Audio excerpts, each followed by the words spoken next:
has had a fantastic weekend of panels and discussions. Yeah, I mean, come on, give yourselves a hand. Because, I think that the thing I love the most about Left Forum is the fact that this is a completely self-funded, autonomously organized event, and it's massive. And it's not just the board who has organized it by any stretch of the imagination.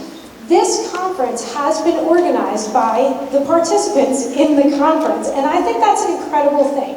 And that's one thing that I really, really love about Left Forum, which is absolutely one of our most important and enduring, thank you, I'm sure, sometimes I feel that spaces on the left. And I think that this is something incredibly important for us to think about. A lot of the conversations that I've been having this weekend with people and that I've been hearing have to do with the fact that there is a massive upsurge, there's a wave of fantastic left energy in this country and around the world right now, but especially in this country where it's a little more a little more rare. So people have been trying to talk about, trying to think through, how do we ride this wave? What's the best way for us to sort of organize around this incredible energy? And I just feel like when I look around, and when I walk around Left Forum and hear the conversations and go to these different panels, I realize it's really just, we're all here, not to be corny, but we're all leaders, we are all organizers, and my hope is that we continue, I know people are already doing this, but that we continue to go into our workplaces and our communities and our schools, everywhere we find ourselves, and continue organizing radical spaces. Whether it's the kind of radical space that occurs when 15 people walk into the boss's office to go have a talk with him about something that they're not happy about. Whatever it is, there's all kinds of creative, interesting, solidaristic actions that people can take. Obviously, I don't need to tell you guys this, but I feel a lot of hope and a lot of excitement coming out of this conference, not because it's been so well organized by a central group, but because I have been in the presence of some fantastic organizers this weekend and creating spaces, thinking about creative tactics, thinking sort of about the future, what we should do on Monday morning, tomorrow. Speaking of Bogdan Danic, I'm really happy that we were able to sort of honor him, passed this year, one of the main founders of Socialist Scholars Conference in 1981.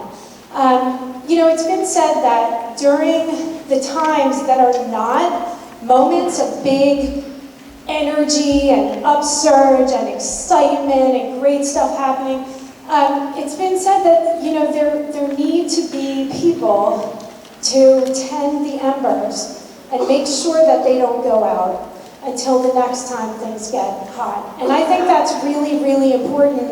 It's important to understand that Bogdan and his comrades organized the Socialist Scholars Conference in 1981. The PATCO strike had just been broken. The Reagan years were the full nightmare of the Reagan decade was about to be unleashed on all of us. And this was a really sort of, I gave my first public talk at the Socialist Scholars Conference when I first came to New York City, and I was just a kid, with some ideas, and I'm not sure I exactly knew everything that I was talking about, but this was a space where I could be heard and where it made me feel that I wasn't alone in some of these dark times. So speaking of that, now that it's not such dark times, now that it's much more exciting times, I would argue, I want to introduce Amy Goodman, who really doesn't need any introduction at all.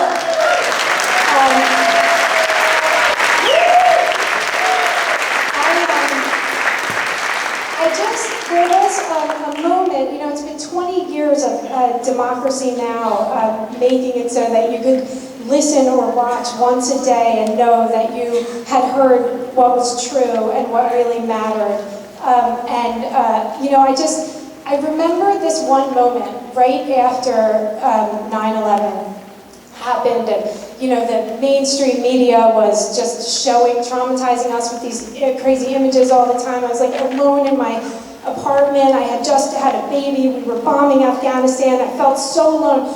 And Clear Channel had just banned like every potentially utopian or political song from all radio stations. And I remember at that time, and I know I'm not alone in this, Democracy Now!, WBAI, sort of playing, I remember the playing of Imagine, which had been essentially banned on the radio. And I remember listening to Amy Goodman's voice and knowing that I wasn't alone and that you know, things were going to get better. She's been an incredible voice for all of us. She's organized all of us. She's informed all of us. I would like to just extend immense gratitude from all of us and a warm, warm welcome for Amy Goodman.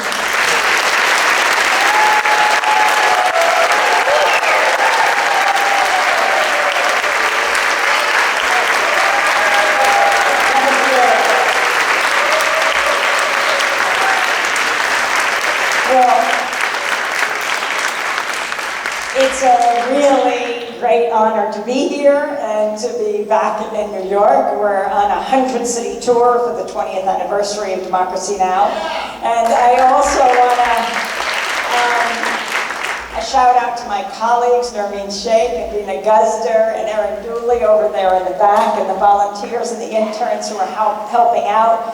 Democracy Now! Is a joint effort, a joint project, a brain trust of a remarkable group of reporters and producers and videographers for the last 20 years. We never thought it was going to go beyond 9 months. It was the only daily election show in public broadcasting in 1996. I got the call to do the show when I was in a safe house in Haiti and covering that critical time right after the first coup against Jean-Bertrand Aristide. People who announced for office could be gunned down. People who would go to the polls could be gunned down. And still the overwhelming number of people voted. But in our country, when I was asked to do a daily election show sitting there from that vantage point, most people just didn't vote, facing nothing like the adversity that they faced in Haiti, but most people didn't vote. And I thought, well, why do this? Why do this election show? I never thought people in this country were apathetic. What were people doing in their communities? That's what we wanted to find out. And so we used the primary system to go state to state to see how people were engaged. And sure, there are a lot of obstacles that are put in people's paths. I mean, and they've increased over the last 20 years. You've had a brush with the criminal justice system, as millions and millions of people have in this country. In certain states, you might never be able to vote again. In other states, like in Vermont and New Hampshire, and Vermont and Maine, you can vote from jail. If you go to the polls intending to vote, as people did in Arizona, in Phoenix, they found on primary day that 140 of the 200 polls were simply closed. This year, in 2016, 140 of the 200 polls. Could it have anything to do with the growing Latino population in Phoenix? What did the authorities say? They said they thought they'd save some money. But, well, you know, by that rationale, why open any poll at all? Think of all you could save. But of course, to say the least, this is an enormous threat to democracy, the evisceration of the Voting Rights Act. So we've been going across this country, speaking with people all over, and one of the first places we went was the birthplace of Pacifica Radio, celebrating 67 years of Pacifica, KPFA in Berkeley.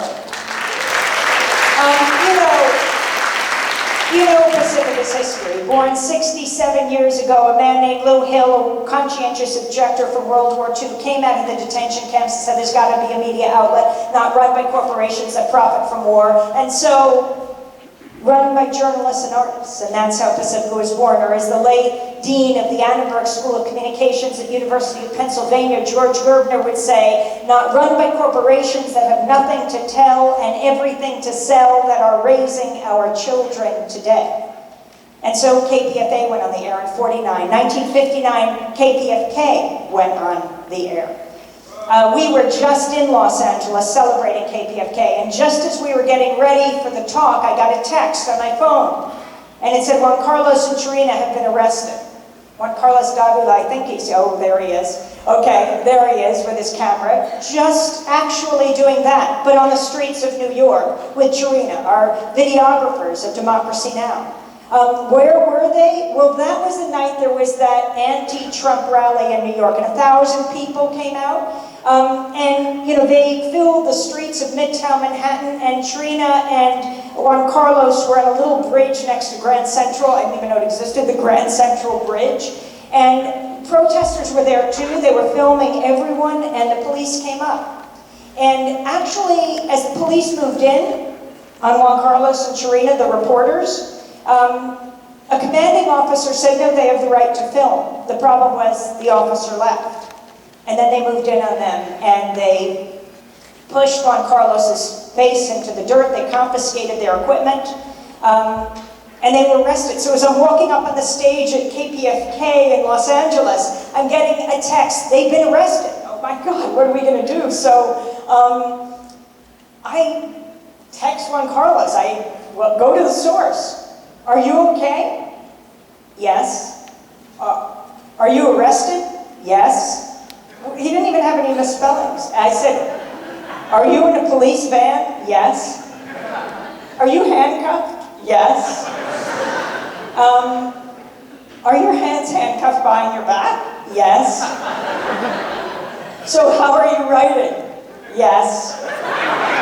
So, you know, everyone sprung into action. I called Juan Gonzalez, co-host on Democracy Now! He called the police, I called the police. We don't spend much time calling the police, but on this day it was critical since they were in their custody. Sam Alcoff, our video producer, raced down to Police Plaza, and after hours, they were released. But we should not have to get a record when we put things on the record. It's absolutely critical. You know, there's a reason why our profession, journalism, is the only one explicitly protected by the Constitution, because we're supposed to be the check and balance on power. And this is a very serious obligation that we have, to go to where the silence is. So, the second Pacific station, KPFK in Los Angeles, and then of course here in New York, WBAI 99.5 FM went on the air in 1960, contribute early and often, and yes, it's in another fundraising drive. Now, in the first years of operation, they were broadcasting a debate between the great writer James Baldwin and Malcolm X over the effectiveness of nonviolent civil disobedience, the effectiveness of the lunch counter sit-ins in the South.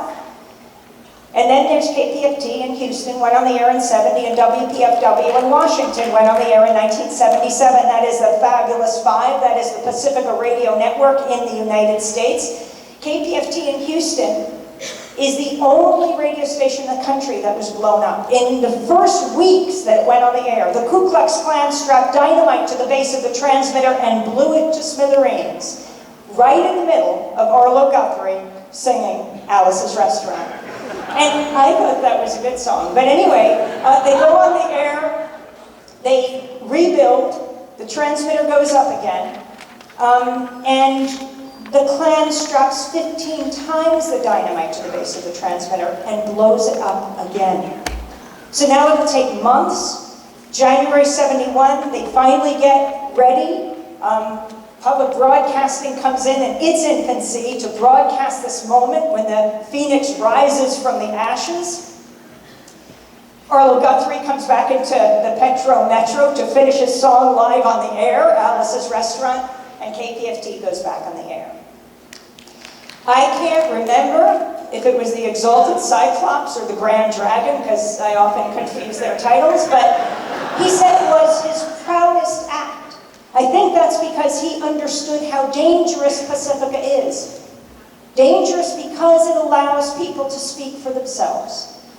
And when you hear someone speaking from their own experience, whether it's a Palestinian child or an Israeli grandmother, whether it's a Chadian victim of Hussein Habre, one of the leading attorneys taking that dictator to trial is right in the front row, Reed Brody. Whether it is an aunt in Afghanistan or an uncle in Iraq, or a kid from the South Bronx or from the South Valley. We were just speaking at RFK High School in Albuquerque, where the overwhelming majority of the kids in that high school are undocumented. When you hear someone speaking from their own experience, it challenges all the stereotypes and caricatures that fuel the hate groups. I mean, you say, it sounds like my bubba or my baby, my aunt, my uncle. I'm not saying you'll agree with them. How often do we even agree with our family members? But it makes it much less likely that you will want to destroy them. It's that understanding that's the beginning of peace. I think the media can be the greatest force for peace on earth. Instead, all too often, it's wielded as a weapon of war, which is why we have to take the media back. Now,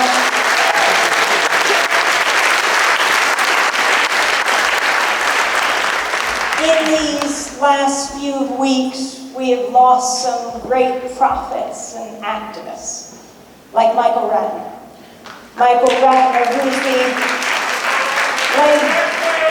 the late president of the Center for Constitutional Rights. There'll be a big public memorial for Michael at Cooper Union on June 13th. I hope everyone comes out. It would be his 73rd birthday if he had survived. He fought cancer over this last year. I mean, Michael Ratner was the first to sue over the Attica uprising, representing prisoners who were injured or killed. He brought the first suit under the War Powers Act of U.S. troops in El Salvador, and then holding those in power accountable for the Iraq War, suing Donald Rumsfeld and Bush administration officials, making it much more uncomfortable for them, or maybe impossible for them to travel in places like Europe, afraid they might be arrested if they go there. And it was Michael Ratner who brought the suit on behalf of Guantanamo prisoners, that they should have habeas corpus rights, be able to have their day in court. We interviewed his close friends, Reed Brody, and as well Michael Smith, attorneys and colleagues on Democracy Now! When Michael died. One of the people quoted in the New York Times in his obituary was the attorney David Cole, who said, he asked Michael Ratner about the Guantanamo case, and he said, when I asked him years later what he thought his chances were in filing suit, he said, none whatsoever. He said, we filed 100% on principle. David said that could be his epitaph. 100% on principle. But the case did go to the Supreme Court and he won. Another of the great prophets, Father Dan Berrigan, as 800 people packed into the Xavier Church to remember him just a few weeks ago. Dan Berrigan, the Jesuit priest, who along with his brother Phil Berrigan, well, engaged in that action in 1968, May 17th, that would become known as the Catonsville Nine, when they took the draft files, hundreds of A1 draft files from the draft offices, and they took them outside and burned them with napalm, homemade napalm. Dan did not know if he would be imprisoned for many years for that action. So a week before, when he was in Portland Airport in Maine after giving a talk, we were just there last Saturday, he sat down and he wrote a statement that he wanted to release right after the action. He said, our apologies for the fracture of good order, the burning of paper instead of children. He would later say, We have chosen to be powerless criminals in a time of criminal power. We have chosen to be branded as peace criminals by war criminals. Rest in peace, Father Dan. Rest in peace, Michael Ratner, just as you lived. And I think, as is evidenced here tonight, that struggle that you engaged in is sure to be carried on.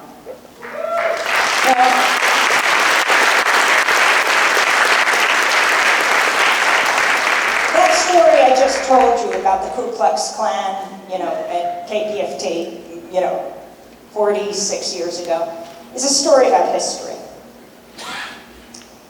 I can't believe we're talking about the Ku Klux Klan today.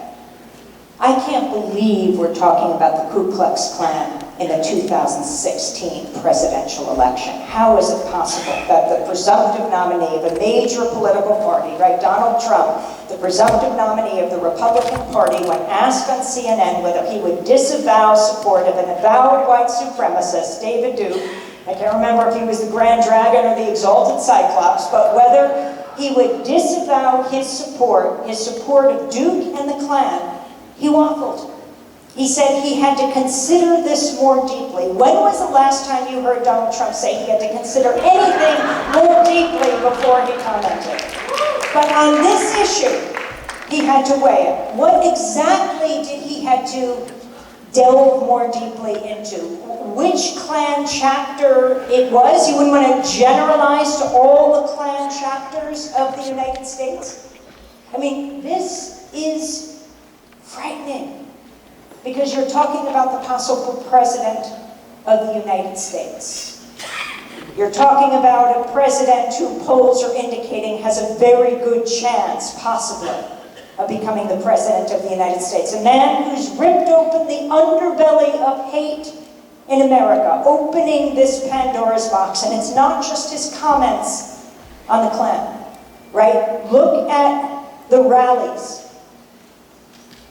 For example, the supporter, John McGraw, who sucker punched a Black Lives Matter activist in North Carolina, and then said that next time he would kill him. And Donald Trump saying that he would pay the legal fees of these supporters if they're jailed.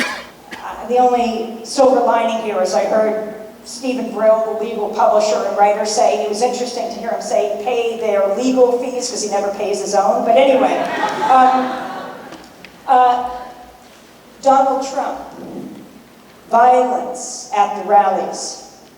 And then a very interesting piece that David Corn did in Mother Jones about Trump's longtime butler, who Trump didn't want to let go of. He worked for him for like 70 years, was with the family for decades. You know the story of Trump's father, Fred Trump, who the New York Times wrote about his name and his address in 1927 or 28, part of a Klan rally in Queens. And now his longtime butler, Anthony Senecal, that the New York Times did a piece on last March 15th, a not unfavorable piece, how he was so deeply close to the family. And then David Corn read it and went looking around about this guy, Anthony Senecal, who worked for Donald Trump for 17 years. Trump didn't want to let go of him when he wanted to retire, so he made him the in-house historian of Mar-a-Lago in Florida, and he would give tours. What was he saying on Facebook for years? Yes, in 2009, Senecal told Trump if he was going to resign. Trump asked him not to. Meanwhile, on Facebook just this year, oh, what did he say?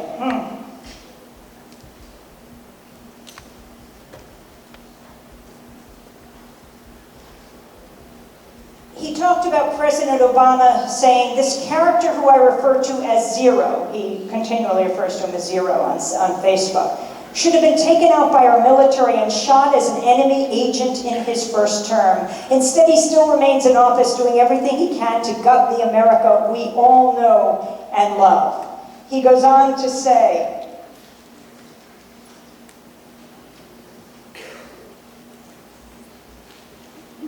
Asked why he posted messages calling for Obama to be killed, Senecal says, "I cannot stand the bastard. I don't believe he's an American citizen. I think he's a fraudulent piece of crap that was brought in by the Democrats." Yes, Trump's historian is a birther. He notes that he's been suspended in the past on Facebook for publishing material that violated Facebook's guidelines. It's not only his butler was a birther. Donald Trump himself, of course, was one of the leaders of the birther movement. Nothing could be more racist than the birther movement, that basically othered President Obama. Whatever you think of him, saying, well, he's not like us, he couldn't be from this country. This racist backlash against the first African-American president in a land with legacy of slavery. And one of the things that Butler continually posted on Facebook was the Confederate flag, over and over. You know, Donald Trump announced for the presidency last June 16th. You remember what happened June 17th in Charleston, South Carolina.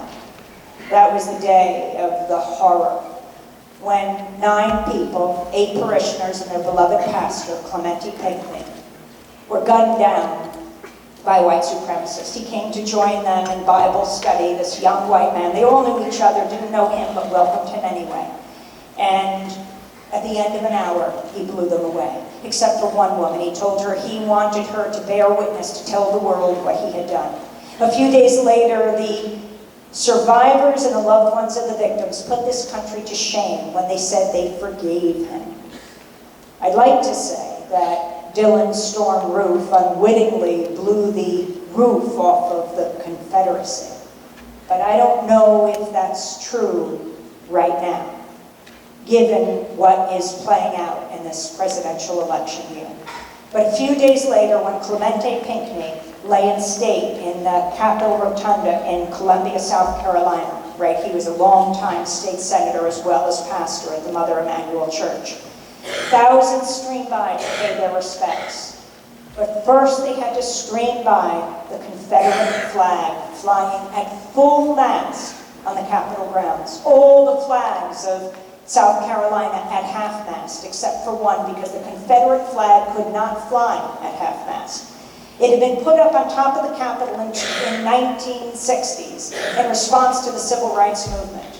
And then in 2000, because of pressure from some sports franchises in the NAACP, they took it off the Capitol and put it on the grounds on the condition that anyone who defaced it or pulled it down would face a greater fine, and it could not fly at half-mast. And I think, you know, after this killing, and after the mass funeral that took place at the College of Charleston Arena, where thousands came to pay their respects, President Obama sang Amazing Grace. If you ask people who took down that flag, I think most people in this country would probably say the South Carolina Governor, Nikki Haley. But that's not who took down that flag. And this is where movements come in, and we need a media that covers movements. It was 5:30 in the morning on June 27, 2015, 10 days after the massacre at the Emanuel AME Church. The South Carolina State House glowed in the morning light. Bree Newsom, a 30-year-old African-American woman from Charlotte, North Carolina, walked toward the main entrance of the building. She was accompanied by Jimmy Tyson, a young white man from North Carolina, and others who scouted the grounds. They observed the scene around the State House, waiting until there were no guards visible. After about 30 minutes, Tyson and Newsom made their move. They walked swiftly toward the Confederate monument, which stands directly in front of the main steps. The tall monument, topped with a heroic image of a Confederate soldier, pays tribute to those who have glorified a fallen cause, slavery. The two activists proceeded to the 30-foot-high flagpole that stood directly behind the monument. The Confederate battle flag flapped lazily at the top. And then Bree donned her climbing gear that she had learned how to use a few days before, and she quickly ascended the pole Guards noticed and began shouting at her to come down. Reaching the top of the flagpole, she grabbed the Confederate flag and unhooked it. She said, "You come against me with hatred and oppression and violence. I come against you in the name of God." As she clutched the symbol of the Confederacy, she said, "This flag comes down today." She lowered herself slowly along with the flag. As soon as she reached the ground, Bree and Jimmy were arrested. Video of the protests went viral, was seen around the world. Her bail fund quickly raised more than $125,000.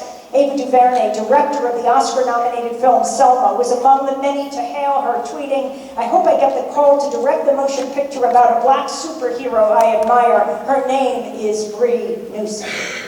But within about an hour, 2 State House workers raised a new Confederate flag on the Capitol grounds. This is astounding. It's the day after the joint funeral. Thousands of people packed into the Charleston arena. The next day, the day that Bree took down this flag, the individual funerals were taking place. And so as the victims were lowered into the ground, the Confederate flag was raised by the state once again. We raced from Charleston to the jailhouse where Bree and Jimmy were and somehow got into the arraignment cell. They were charged with defacing state property, facing a penalty of up to 3 years in prison and a $5,000 fine. Then we raced to the lobby where people were gathering to greet them if they got out. And I talked to a woman named Tamika Lewis who'd come with Bree from North Carolina, from Charlotte.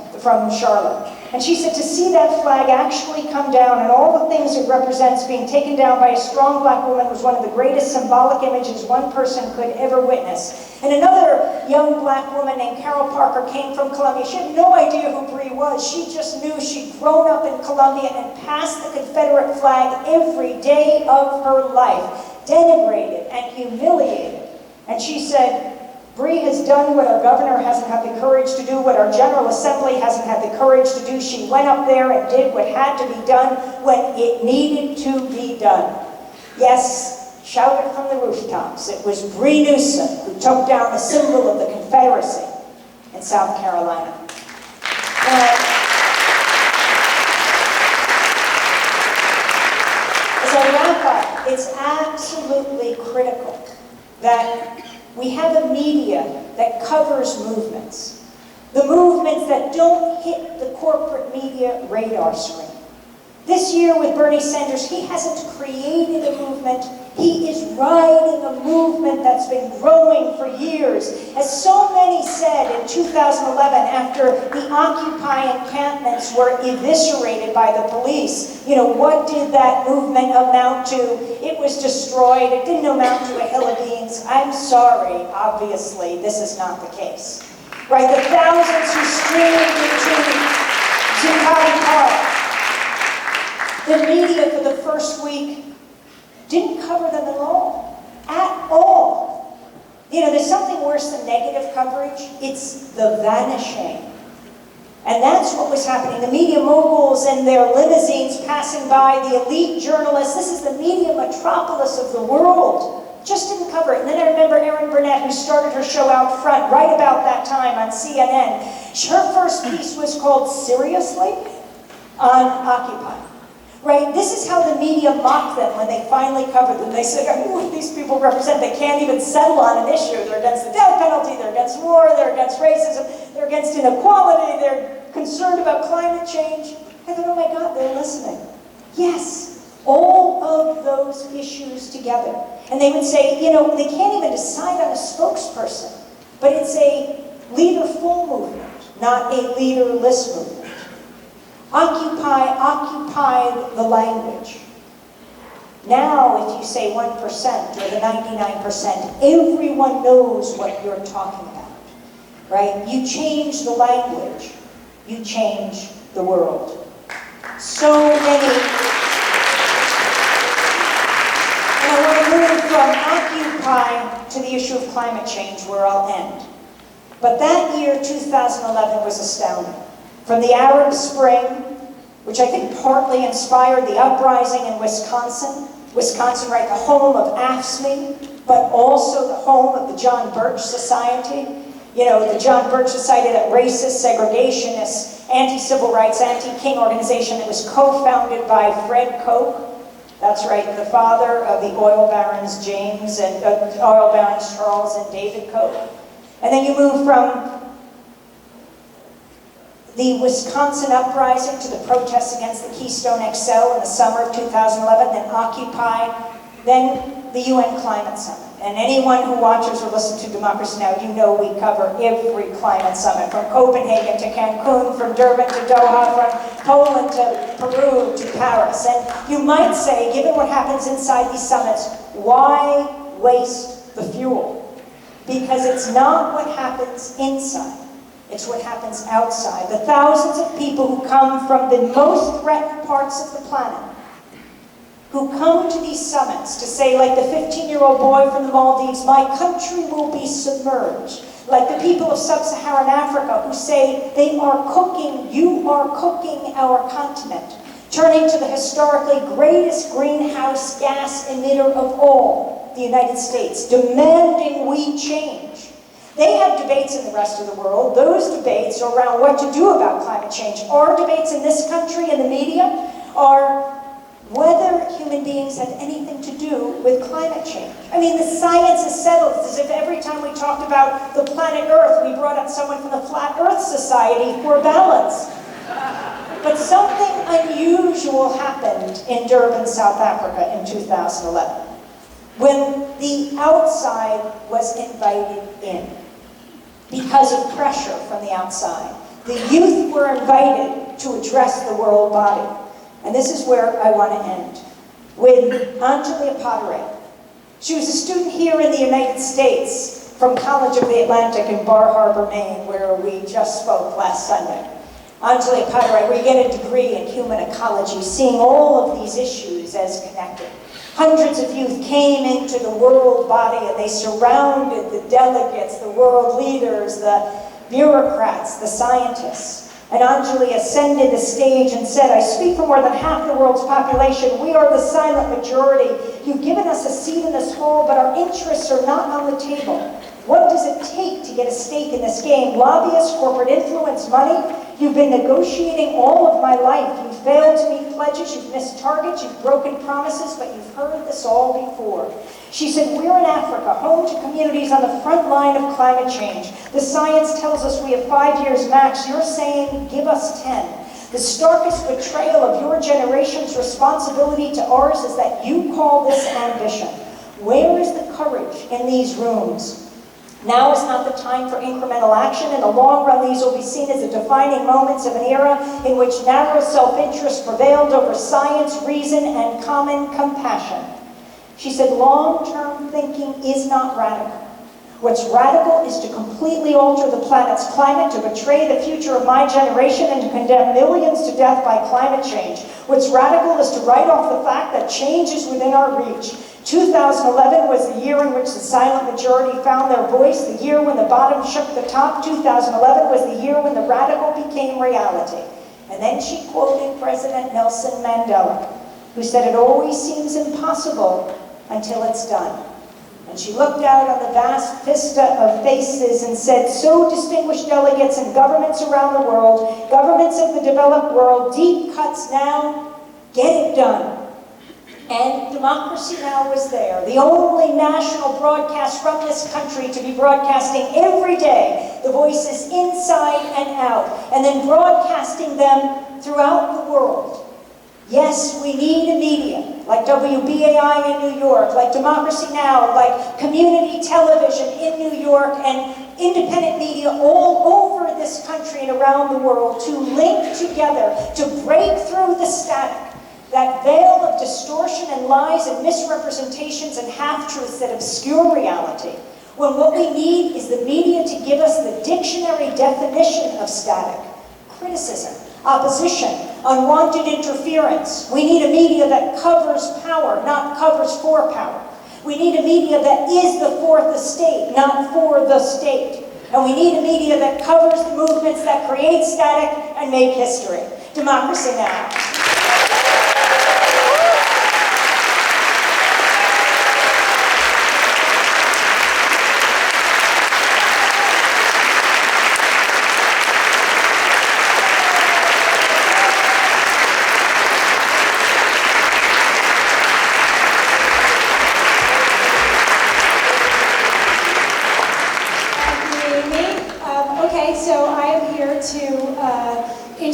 our next speaker, Slavoj Zizek, is kind of also needs no introduction. He's a philosopher and psychoanalyst, professor of philosophy at the European Graduate School, EGS, senior researcher at the Institute for Sociology and Philosophy at the University of Ljubljana, global distinguished professor of German at NYU, international director of the Birkbeck Institute for the Humanities, and founder and president of the Society for Theoretical Psychoanalysis. He's written countless books and essays. He's called the most dangerous philosopher in the West. He's a Lacanian rock star. Who can you say that about? He is been called the Elvis of cultural theory. Please join me in welcoming Slavoj Zizek.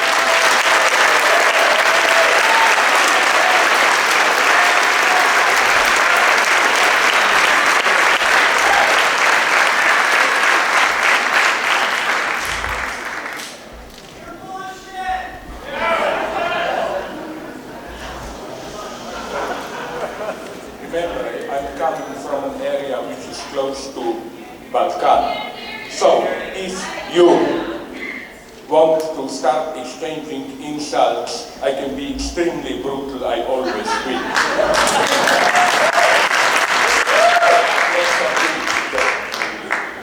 Okay, rage, rebellion, a new power. It looks like a kind of a dialectical triad of revolutionary process. First, there is a chaotic rage. People are dissatisfied, they show it in a more or less violent way, without any clear goal or organization. Then, when this rage gets organized, we get a rebellion with a more or less clear awareness of who the enemy is and what is to be changed.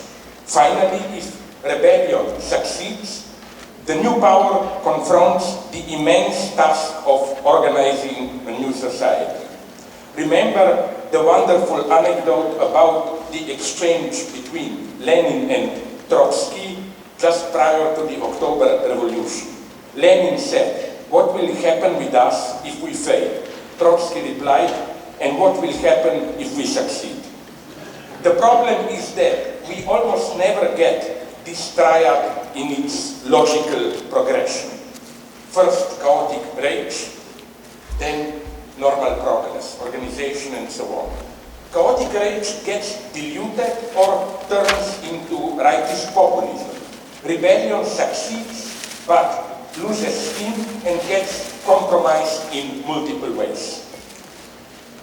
The never-ending story of the contemporary left is that of a leader or party elected with universal enthusiasm, promising a new world. Mandela, Lula, Tsipras, and so on. But then sooner or later, usually after a couple of years, they stumble upon the key dilemma. Does one dare to touch the capitalist mechanisms? Or does one decide to play the game?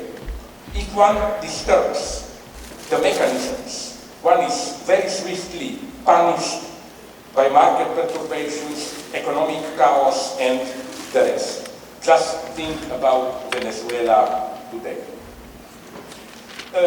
This is why rage is not only at the beginning, but also at the end, the outcome of failed emancipatory projects. Just remember the French suburban riots of autumn 2005, with thousands of cars burning and a major outburst of public violence, around Paris mostly.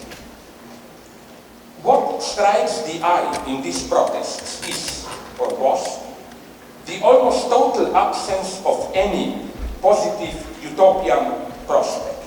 If May 68 was a revolt with a utopian vision, the 2005 revolts in France were outbursts without even a pretense of having a vision. If the oft-repeated commonplace that we live in a post-ideological era has any sense, it is here. The fact that there was no program in the burning Paris suburbs is in itself a fact to be interpreted. It tells us a great deal about our predicament. What kind of universe is it that we inhabit, the universe which celebrates itself as a society of choice, but in which the only option available to the enforced democratic consensus is a blind acting out. But are such violent demonstrations not often unjust? Many of my liberal, not friends, acquaintances claim, but listen, when people demonstrate, burn cars, whatever, isn't this violent? Do they not hurt the innocent? I claim that it's a much more complex situation. I claim that when we witness these outbursts of rage, we have something that Walter Benjamin called divine violence, which is in a way brutally unjust. It is often something terrifying, not a sublime intervention of divine goodness or justice. For example, to be brutal, a left liberal friend of mine from the University of Chicago told me of a sad experience. When his son reached high school age, he enrolled him into a high school just north from University of Chicago campus, close to a black ghetto, with a majority of black kids. Not long after, his son was returning home with bruises or broken teeth. So what should he have done? Put his son into another school with a white majority, or keep him in this school? The point is that this dilemma is wrong. It cannot be solved at this level, since the very gap between private interest, safety of my son, and global justice bears witness to a situation which has to be overcome. And the same holds for Palestinians stabbing Israelis with knives. Maybe, I think, another case of divine violence. Of course, to be clear, if let's say I am an ordinary citizen, then I walk around Jerusalem, which I don't do regularly, and somebody mistakes me for a Zionist, whatever, attacks me with a knife. Let's not bullshit. Of course I would have, I don't know, run away, defended myself or whatsoever. Of course I would have experienced that as an injustice. But my point is, nonetheless, I don't have the moral right to simply condemn this as a crime. So let's jump now from this rage to the opposite extreme, the construction of the new power. I think the most terrifying incident which symbolizes our sad predicament is the famous moment, when was it? 3/4 of a year ago, we remember this sudden shift of Syriza government in Athens. First, the triumphant vote no in the referendum, literally a day after, total capitulation to Brussels. So what happened?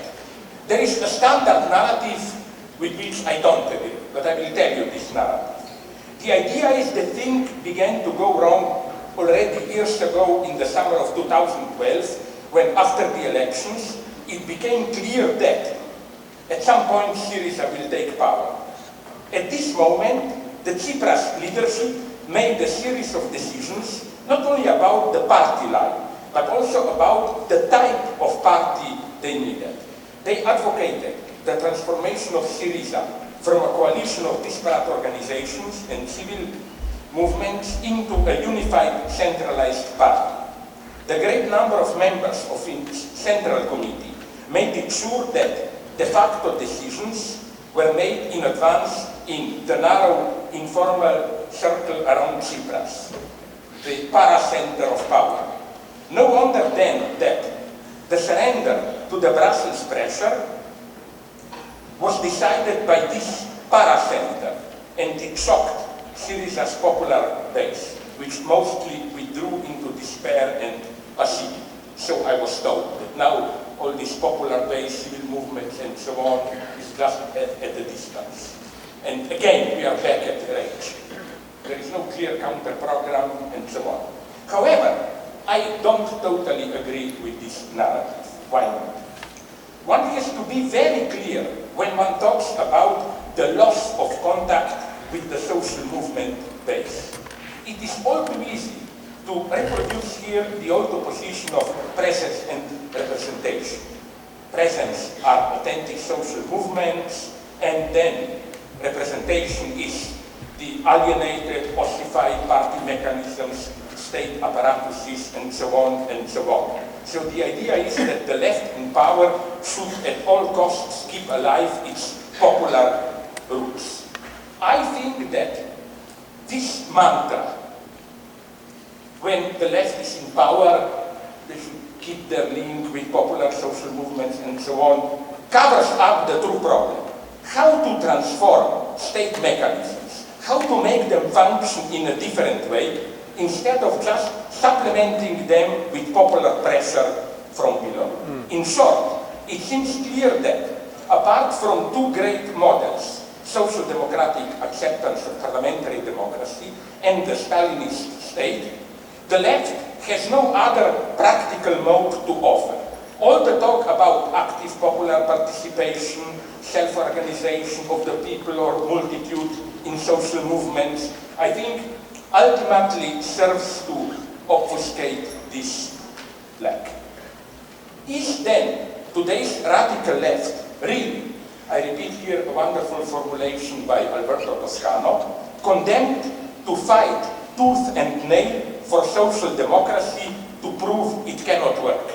I found this an extremely tragic predicament. Even some of my well-known friends, maybe he was sometimes here, Fred Jensen, advocate this line. He said, the left cannot do anything today. All we can do is support social democratic measures, knowing well in advance that they will fail, and hoping that people will learn something from this failure. My God, if this is all that we can do, then let's close the store. What's the problem for me? In the final scene of a film which was popular even by some leftists, Tony Negri loved it, I know. You probably saw it, V for Vendetta. You remember the ending of the film? Thousands of unarmed Londoners wearing Guy Fawkes masks march towards Parliament without orders. The military allows the crowd to pass, and the people take over. And then, end of the film. A nice ecstatic moment, but I'm tempted to say, so what? I'm ready, now I talk, I'm ready to sell my mother into slavery in order to see a movie with the title V for Vendetta Part 2. What would have happened the day after the victory of the war? How would they reorganize their daily life? That's what we should remember today more than ever. These cheap insurrections where we have, we all cry with them, it's so wonderful. Oh my God, 1 million people on Tahrir Square, on Gaza Square, my heart is with them, we cry together. I'm more and more totally non-interested in this. What interests me is the morning after. Yeah. What happens then? How will we change everyday life? How will people feel the change? If not, then, if we don't confront openly this question, then we are ultimately just playing the game of those in power. Especially in France, they know very well, every respectable right-wing politician always likes to say, in '68 I was on the barricades, Like, you cannot be a proper right-winger if you're, as they say in France, your heart is on the left, but your money should be in the right pocket. And again, this is for me the big problem. But if the picture is so bleak, why then not call it a day and resign ourselves to modest reformism? Okay, liberal democratic capitalism is the only game in town, let's try to make it a little bit better. The problem is, I think, that global capitalism confronts us with a series of tensions, antagonisms, whatever you call them, which cannot be controlled or even contained within the frame of capitalist democracy. The only true question today is, do we endorse the predominant acceptance of capitalism as a fact of nature, or does today's global capitalism contain strong enough antagonisms to prevent its indefinite reproduction? And my answer is, there are antagonisms. When they claim we who still insist on some utopian, for me not, vision of communism, my answer is a very simple one. Those who think that things can go on indefinitely, the way they are now, maybe with a little bit of accommodation, but basically, you know, as they tell a child when it's a scary night, don't look too much around, just look straight, go on. Those, they are the true utopians, I believe. I mean, they are the utopians. Real utopia is in power today. Which are these antagonisms? I will just repeat my old mantra, but it's good to be clear at this point. They all concern what Marx called, and others, commons. First, there are what maybe we should call the commons of culture, in the broadest sense, the so-called immaterial capital, the immediately socialized forms of cognitive capital, our means of communication and education, not to mention, of course, the financial sphere with the absurd consequences of uncontrolled virtual money circulation. The only way capitalism is able to reproduce itself in these conditions is through the regression from profit to rent. This is, I think, the key economic fact today, which is not taken into account enough. Take a very simplified example, somebody like Bill Gates. How did he become the wealthiest man? I don't think it works through the concept of exploitation. I don't even think he, compared with other big owners, capitalists, exploits much more than others his work. No, it's rent. That's the tragedy. Bill Gates controls, more or less, not quite monopolistically, but more or less, one of our commons. If I exchange email with you, if I participate in common space through internet and so on, I have to pay him rent. Which is why, did you ever ask yourself how is the price of Microsoft programs determined? It's not in the old profit capitalist way. It's not so much it costed me to produce it and so on. It works. It's based on rent. We are paying, again, rent. These antagonisms are very interesting because they, I claim, what is already common knowledge, they, at the same time, they bring us close, they open up a gate towards a certain type of communism. I mean here something very simple. It's described more and more, even in popular books, like take Paul Mason's The End of Capitalism, which deals with the threat posed to capitalism by the digital revolution. What we are witnessing today is radical reshaping of our familiar notions of work, production, value. An economy based on markets and private ownership gradually disappears. So new forms are already emerging. Parallel currencies, cooperatives, self-managed online space, even Wikipedia, and so on. I claim that one can even mobilize here the most traditional Marxist couple of forces of production and relations of production. With digitalization, capitalist relations of production can no longer contain the development of the forces of production. Intellectual property is the death toll of capitalism. You simply cannot do it. And this is one opening where, again, I simply think that at an immanent level of economic organization and so on, in the long term, capitalism will not be able to deal with this. Then we have, of course, the commons of second commons of external nature. Ecology, we are threatened by pollution, exploitation, and so on and so on. This is also an important political and ideological struggle today. Because not only are, as we just heard from Amy, not only are often challenges here denied, like there is no global warming, or at least we are not sure, and so on and so on. The problem is that ideology at its purest we encounter it here. Much more than those idiots who deny global warming.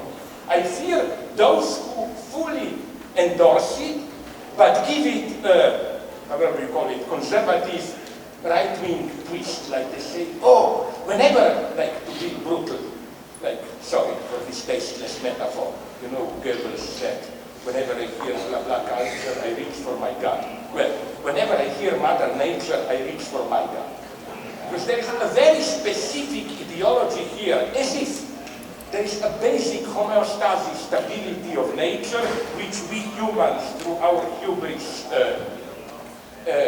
undermined it. No, there is no Mother Nature. Or if there is a Mother Nature, she is very rich or whatever. We have no place, that's what I'm trying to tell you. We have no stability to return to.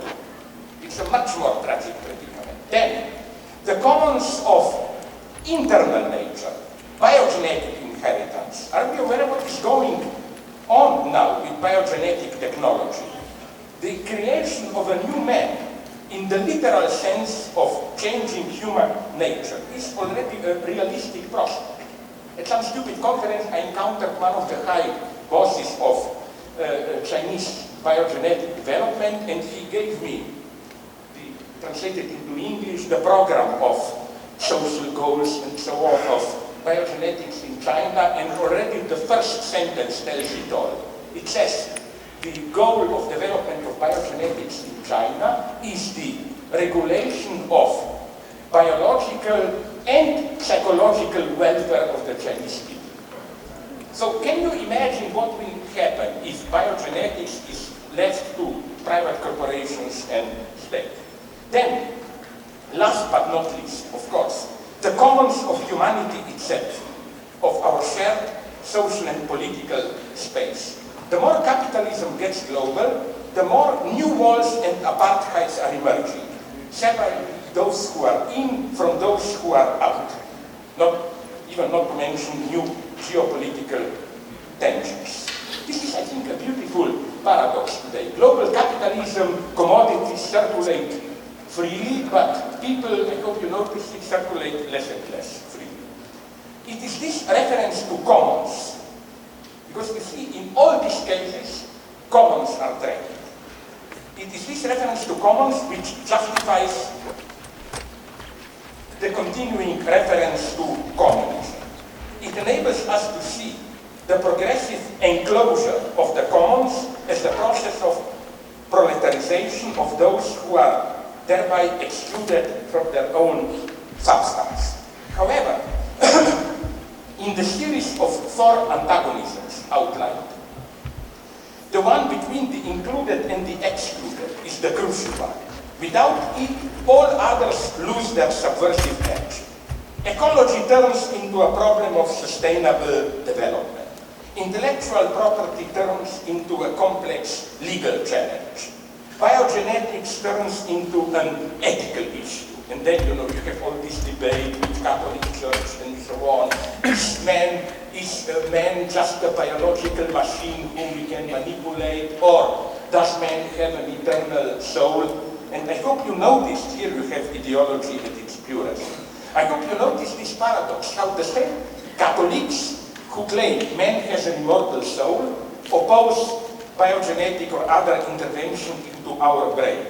They are totally non-consequent here. My God, listen, if I believe that I have an immortal soul, wouldn't it be logical for me to say, fuck you, do whatever you want with my brain, I'm not there. It's, okay, we don't have time to go into this. Just you can see what happens here.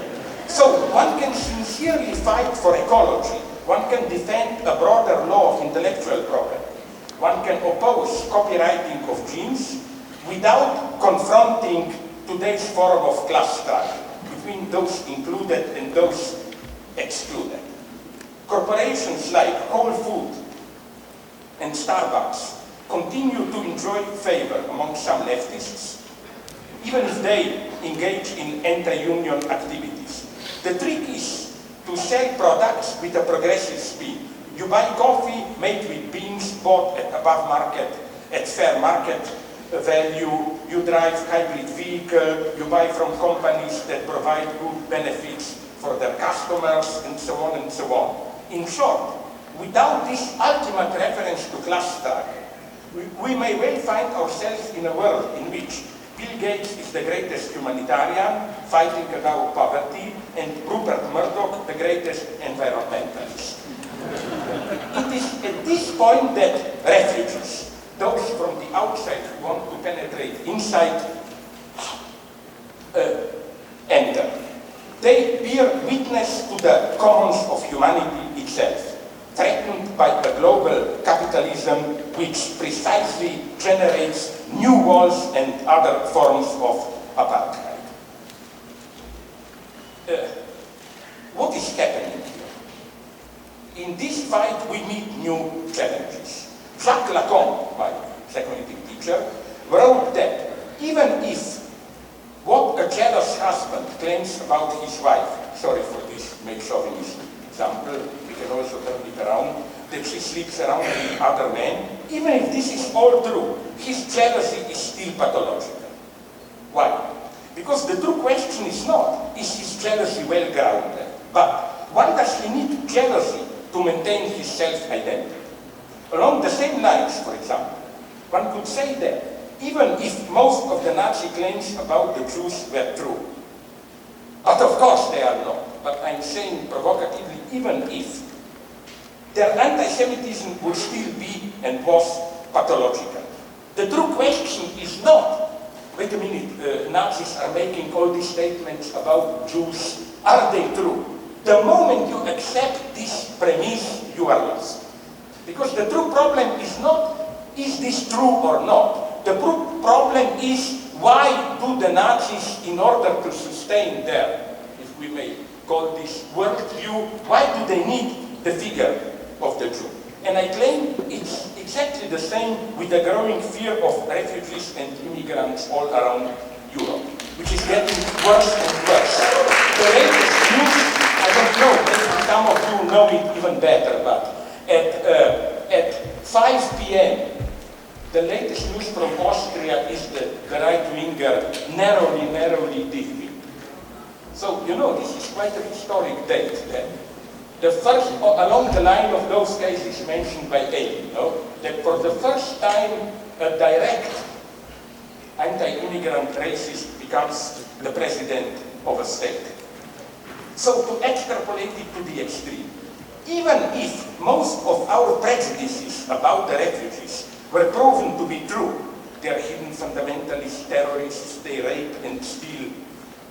I'm not saying it's true, quite on the opposite, but I'm saying we shouldn't debate at this level, because even if this were to be true, the paranoiac talk about the immigrant threat is still an ideological pathology. It tells more about us, Europeans, than about immigrants.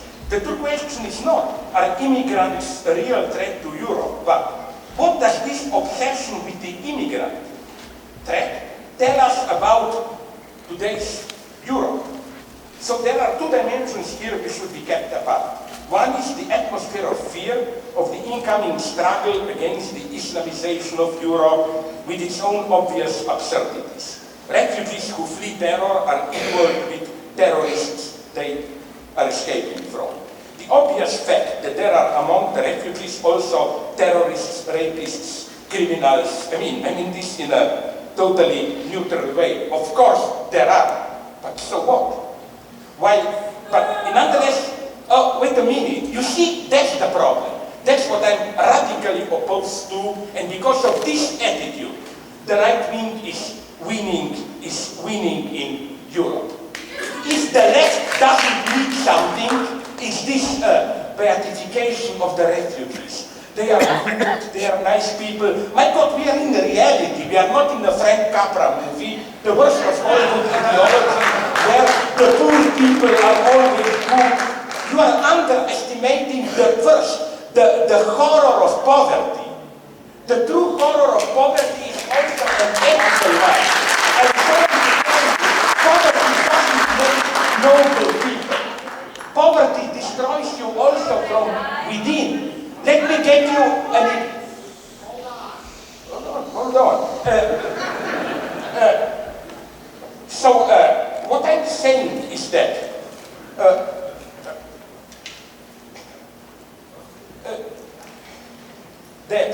this problem of immigrants, why Europe experiences this as a problem, it's strictly because of immanent reasons, I claim.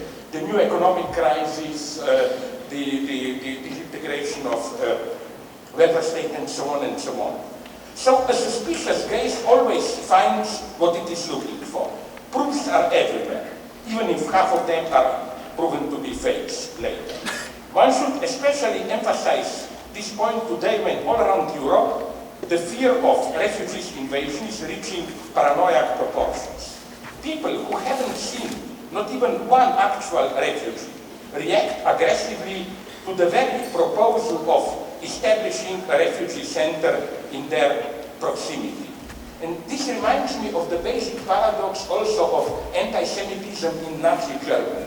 I read a study, incredibly convincing, which demonstrates how, if you compare the percentage of anti-Semites in Nazi Germany, it was in the relationship was an inverted one. In parts of Germany where there really were many Jews, anti-Semitism was minimal.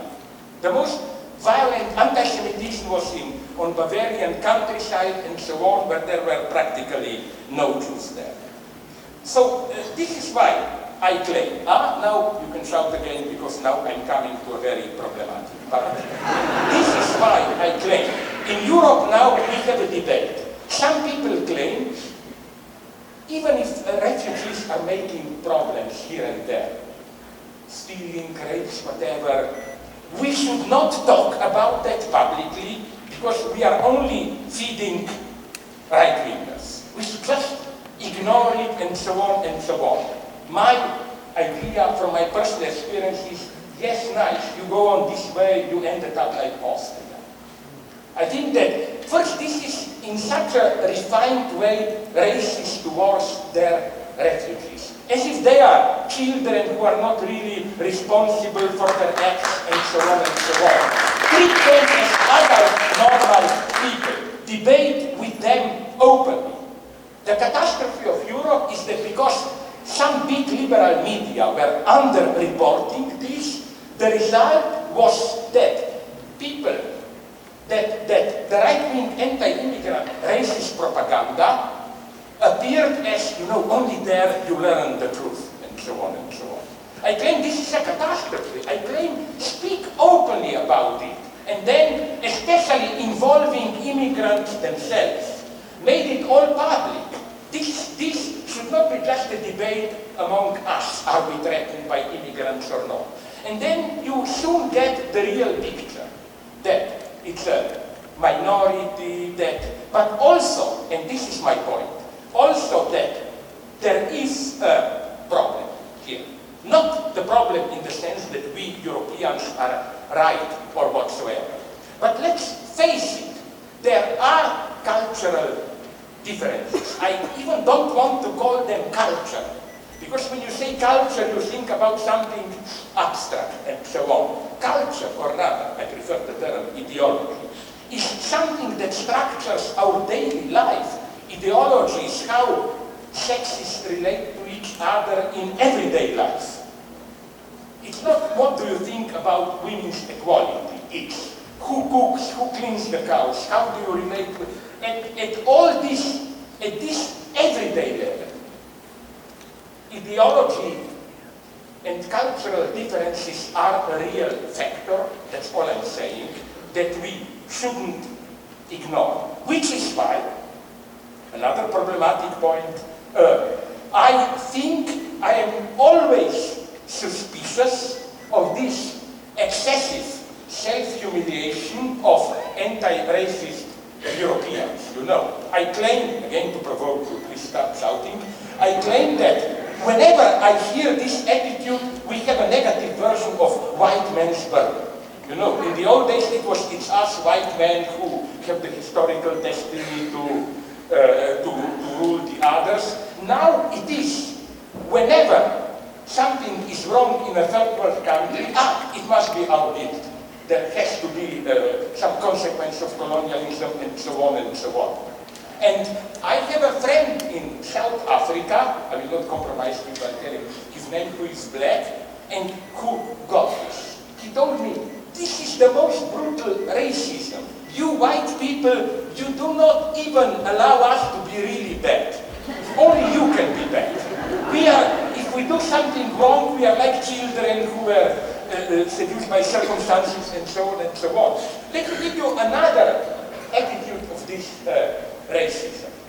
Did you notice how, in the so-called politically correct universe, how they treat ethnic identity? The further you are from wasps, white Protestant men, the more cultural identity is supported. If Native Americans, I call them Indians, why? Because all the Native Americans there know hate the term Native Americans. They, at least those that I know, they claim, hey, why native? You are culture, we are nature, or what? And they gave me the most funny, beautiful argument for the term Indians. They told me, at least our name is then a monument to white man's stupidity. So also, you know what the text one of them gave me, a professor in Missoula, Montana, a wonderful treatise about proving how Indians killed more buffaloes and burned more forests than all white people together. What was his point?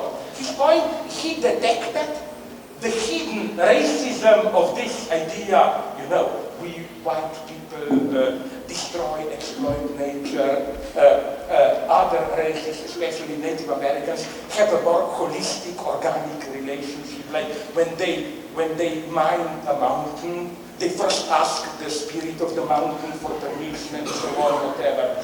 I mean, my Indian friend is so disgusted by this attitude. He is total, but what I wanted to say is that with Indians it's okay, with blacks it's also okay. Let them return to their roots and so on and so on. And all white racists like this. The blacks should return to their roots, not come too close to us, no? This is why I claim that, you remember that best-selling book and TV series years ago, Alexis Haley, I think, The Roots. This is what Hollywood does. What we should do is what Malcolm X is. No. X means no. We are universal subject without family name. We don't need our roots. The true problem of black emancipation is not find your tribal roots, but how to get rid of your roots even more than white people did. Okay, let me go on. So then, the closest you come to white Protestants, the more it gets problematic. Italians, it's still okay. Germans, it gets suspicious, no? And so on, but if a white Anglo-Saxon Protestant says, I want my roots, it's horror, it's fascism, whatever. What's my problem with it? No, it is often fascism, I agree. My problem is just that the secret operation at work here is that we white people apparently humiliate ourselves. But secretly, by renouncing our roots, we reserve for ourselves the position of universality. The most self-humiliating white man still claims, precisely because I'm prohibited to search for my roots, it means I am universal and I can teach others. And I witnessed this often in the above-mentioned Missoula, Montana. I was at a public debate where Indians rejected the term Native Americans. And the white, politically correct, blah, blah, supporter of them basically started to terrorize them. What are you doing? Don't you know you are humiliating yourself and so on and so on? Until one Indian friend of mine exploded, like, sorry, will you at least allow us to call ourselves the way you want, and so on and so on. So, not to get lost, let me go on. So, when I talk about, which is usually where people start to shout, European emancipatory legacy or critique of Eurocentrism. Yes, my position is problematic here, but let me explain to you why. I claim that a critique of Eurocentrism is so popular today. Why? Precisely, it's a sign of something very obvious. What critiques of Eurocentrism, and I know I debated for hours in Russia, in China about this, what bothers them is really the European emancipatory legacy, women's rights, equality, universalism, and so on, which they try quickly to dismiss as colonialist legacy. For example, in India, I got into a big fight when I mentioned egalitarianism and criticized castes. And I was told, why do you terrorize us with these colonialist notions? Equality, women's rights, and so on and so on. So I'm saying that the fact that a critique of Eurocentrism is so popular today is a sign of something which should worry us. It's that today, global capitalism more and more functions much better than through a reference to some ancient tradition, corporate tradition, usually. You can have capitalism with so-called Asian values, which has nothing to do with Asia, but much more with certain authoritarian patriarchal structure. You have the same. I think that today, again, that's the reality. The most efficient capitalism today is usually this type of mixture of global market capitalism with some traditional structure. For example, in China today, in total contrast to Mao, is Confucianism, which is practically the official ideology. For me, a figure of today, model politician, is Modi, the Prime Minister of India, who is at the same time total global market neoliberal and at the same time a Hindu nationalist. This is our future. Russia, Putin, the same game.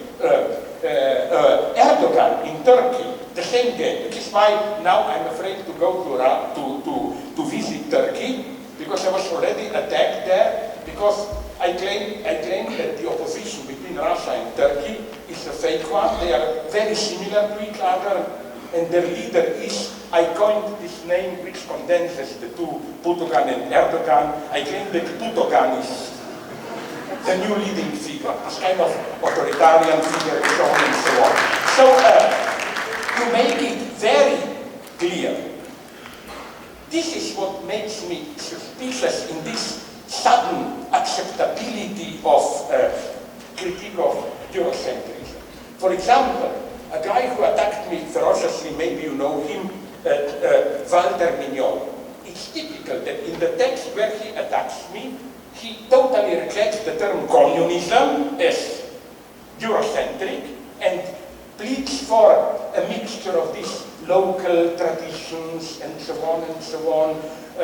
I don't think, here you have to make a decision if you really want to be still in any meaningful sense a communist.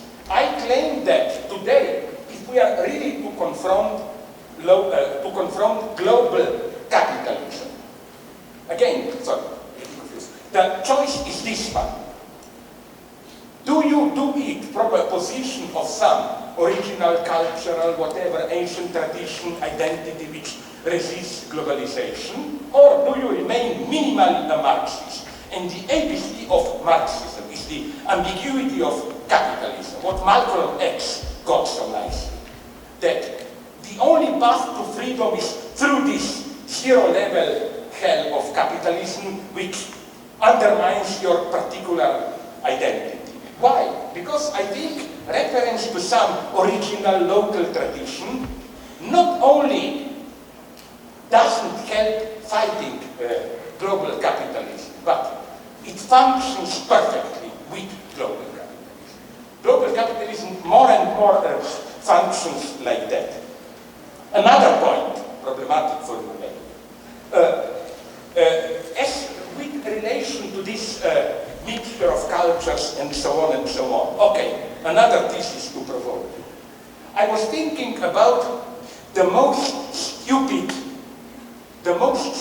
sentence that I ever heard, politically correct or humanitarian, and it came to me that it's this one. I cannot imagine anything more stupid than this. The enemy is someone whose story we were not ready to listen to. You know, like, we fetishize the enemy because we are not open to him, but if you read, if you try to understand him, you will see he's not just a monster, and so on and so on. Well, my first reaction is, nice to know, so haha, Hitler was our enemy because we didn't really listen to him. No, we have to accept here two things. First, of course, not racially, but politically. There are real enemies. And that's why we should read them. For example, although he was a conservative, but Winston Churchill, his big things was that already in 1933, he was reading Nazism and became immediately aware this is more dangerous than Soviet Union, than communism, and so on. So that's my first point. I'm here much more of a pessimist. Okay, you listen to the other, and usually they all, the more they are involved in ethnic cleansing, I can guarantee you, the more you can find poets writing beautiful poems about that, and so on and so on. The insight of the most brutal criminals is always some kind of beautiful poet. Why? I know this from my own experience, ex-Yugoslavia. It's not only Karadzic in Bosnia. Every nation had its own Karadzic. Because I don't think that the insight, how you experience your situation, tells some inner truth. No, the insight is your ideological self-experience, which is formed precisely so that it obfuscates the truth of what you are doing outside. I follow here X-Files. The truth is out there, outside. The truth of Nazism is in the brutality of what they were doing, not in the beautiful myths that they were telling themselves about what they were doing, and so on and so on. Okay, so that I will not talk too long, I start to cut it short a little bit. It is against this background of deadlocks of globalization that I want to approach another problem. The ongoing struggle for sexual difference. It's interesting how this functions, how, as many people notice, it's a simple fact but very important, that the progress of gay struggle, women's rights, abortions, that as a maybe reaction to it, we have in many third world countries new homophobia, stronger homophobia, and don't underestimate this. For me, the symbol of this is, I don't know if it was rendered public here, but it was an interesting ideological phenomenon. A couple of years ago, on this most stupid, boring popular culture thing that you can imagine, Eurovision contest, an Austrian, Conchita Wurst, a man with a beard dressed up like a lady, won.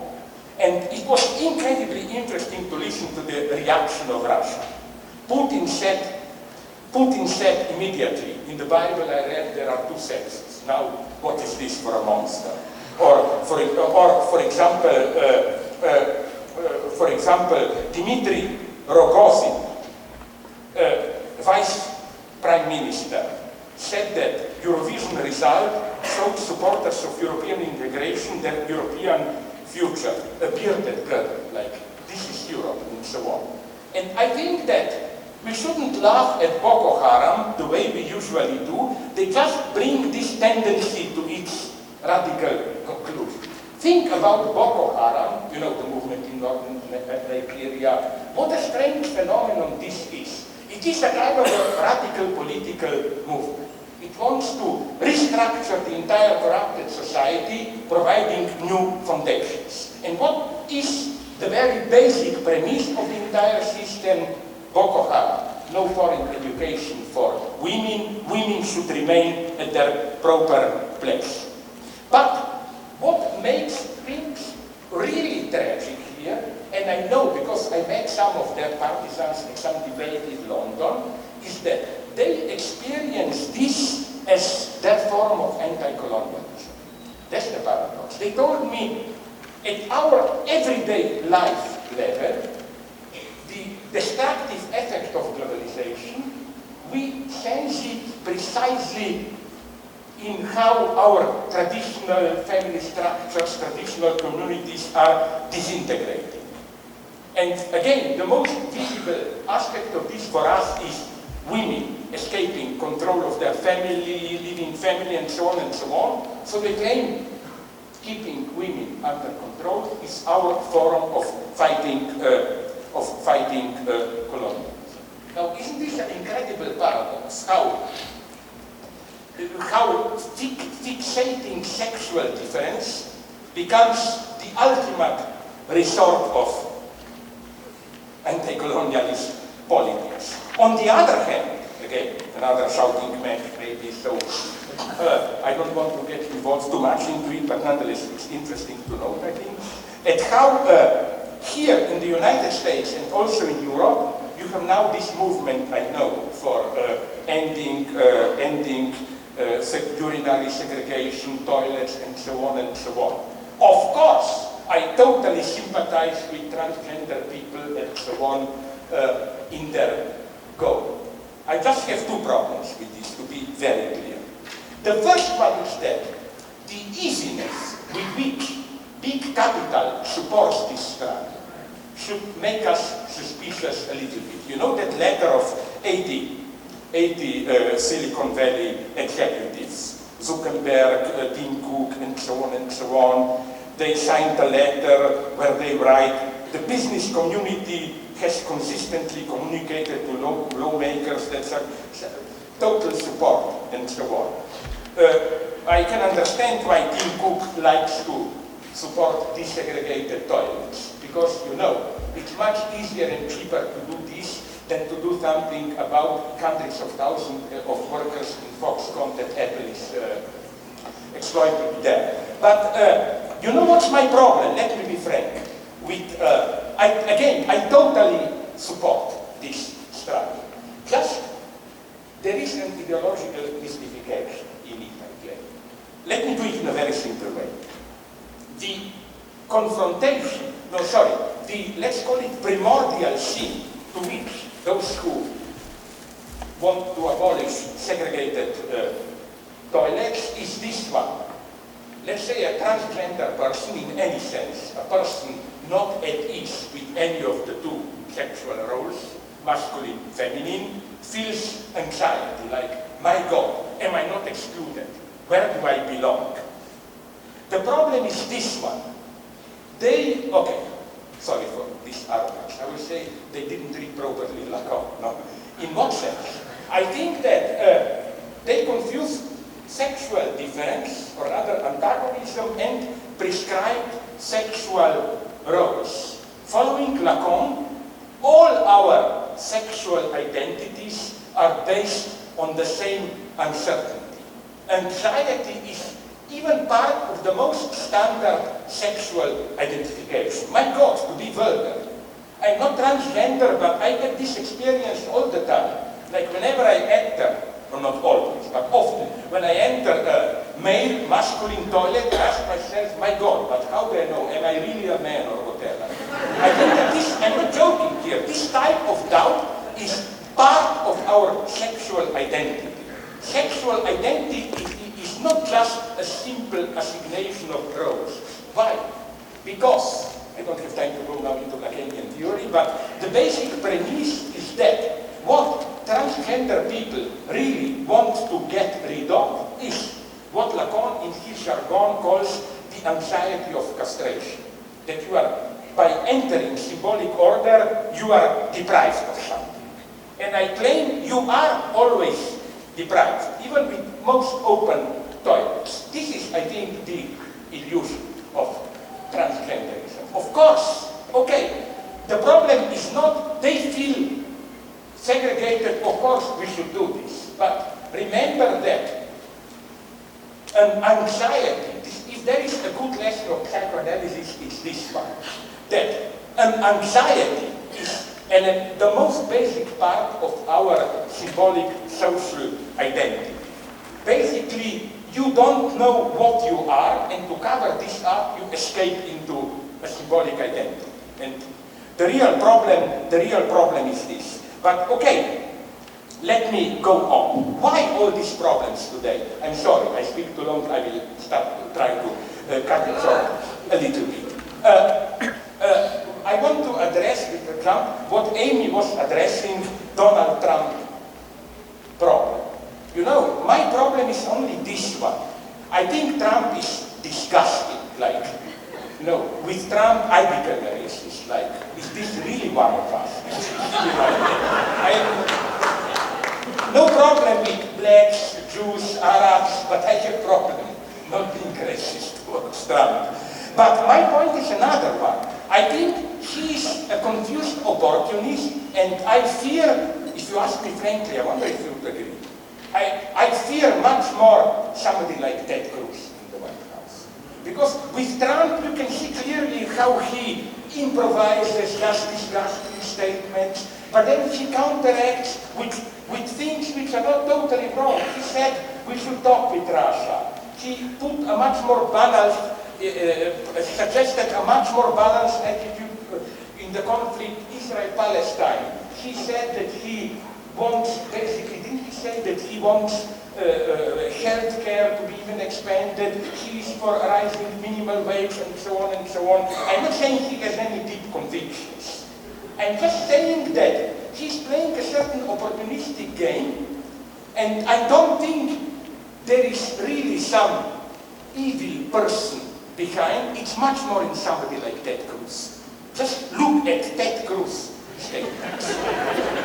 But nonetheless, something is going on with Trump. What? Do you remember, I always like this example, a wonderful scene from Louis Buñuel's film Phantom de Liberté, Phantom of Freedom, where in one short scene, the relations between eating and shitting are turned around. So that, you remember, so that people are invited at a home, and in the living room, around the big table, there are toilet seats. They sit there, they defecate, and then one child asks the mother, "Mommy, I have to go to that place where he means eating." No?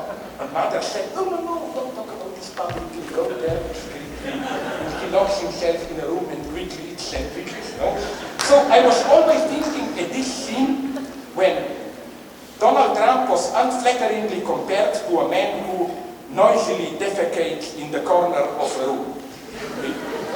I claim, but are others really any better? When Republican debates like this scene from Phantom de Liberté, where they will all defecate. And I'm referring to this as to a general tendency. It's not just here that Republicans are defecating in public. Is Erdogan not doing the same? Is Putin not doing the same? Was Netanyahu not doing the same when he claimed that it was that Husseini, a Palestinian mufti, who suggested to Hitler to burn the Jews and so on and so on?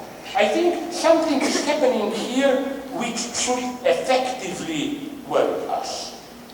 Disintegration, and here we the left should not be afraid to take over from the right-wingers the topic which is their favorite topic, the ethical degradation and so on and so on. What Hegel called Sittlichkeit, not morality but mores, customs, the thick background of unwritten rules, is effectively lately disintegrating. What was prohibited to say publicly 10, 20 years ago, like for example advocating torture, now it's more and more accepted. That's how I read Amy when he said that about Ku Klux Klan and so on and so on. And why is this, for me at least, so important? Because you may say, but who cares about manners today? Don't we have much more precious problems. No, manners matter. Here also, as Amy said, words matter. And here, what we need, again to provoke you, is a new dogmatism. In what sense? Let me take the example of rape.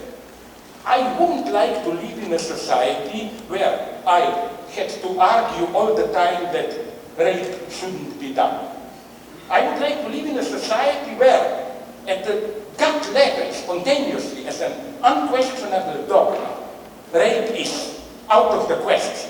I would very, very much, if I were to be in a society where I would have to argue all the time again and again against rape. This reminds me of a wonderful anecdote. It really happened. I saw it on TV when Ronald Reagan was president. Some journalist in one of the few free conferences president gave, some journalist asked him about, is it true that some of the people he invited for his dinner are Holocaust deniers? And he said, no, whenever at my dinner table somebody denies Holocaust, I always protest and claim there were concentration camps. Of course, the question is, but what kind of people Reagan has for dinner if he all the time has to defend them? No, so what I'm saying is that we need dogma, or it's the same with torture. Of course, people torture. I'm here totally open. Who knows, in a totally desperate situation, I would maybe have tortured someone. I cannot guarantee. But it's absolutely crucial to remain hypocritical enough here, not to make it publicly acceptable. You know, the moment you legalize torture, legalize in the sense that today is half legalized already, render it publicly acceptable, it's the end. Why is this happening? Here we come, and then I will immediately finish to the central problem that I see. This ethical decay, or whatever we call it, yes, and there is another, wonderful thing here.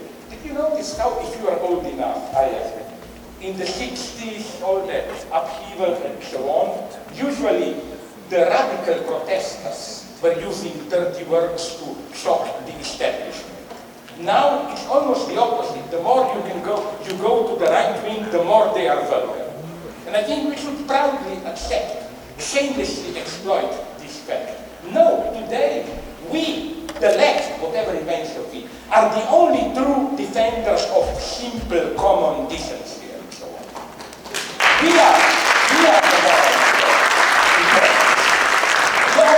Let me go on quickly to finish. What is happening today is something absolutely incredible. What Chomsky called manufacturing consent, the way our democracies effectively function, is falling apart. Because you know how our democracies function, one should be open and describe it in a critical way. For many people, they don't really want substantial democracy. They want the appearance of democracy, but with clear indication how you should vote. Consent is manufactured, and don't underestimate this attitude, which I found the most terrifying attitude, which is the attitude of, like I had even a debate with Julian Assange with this.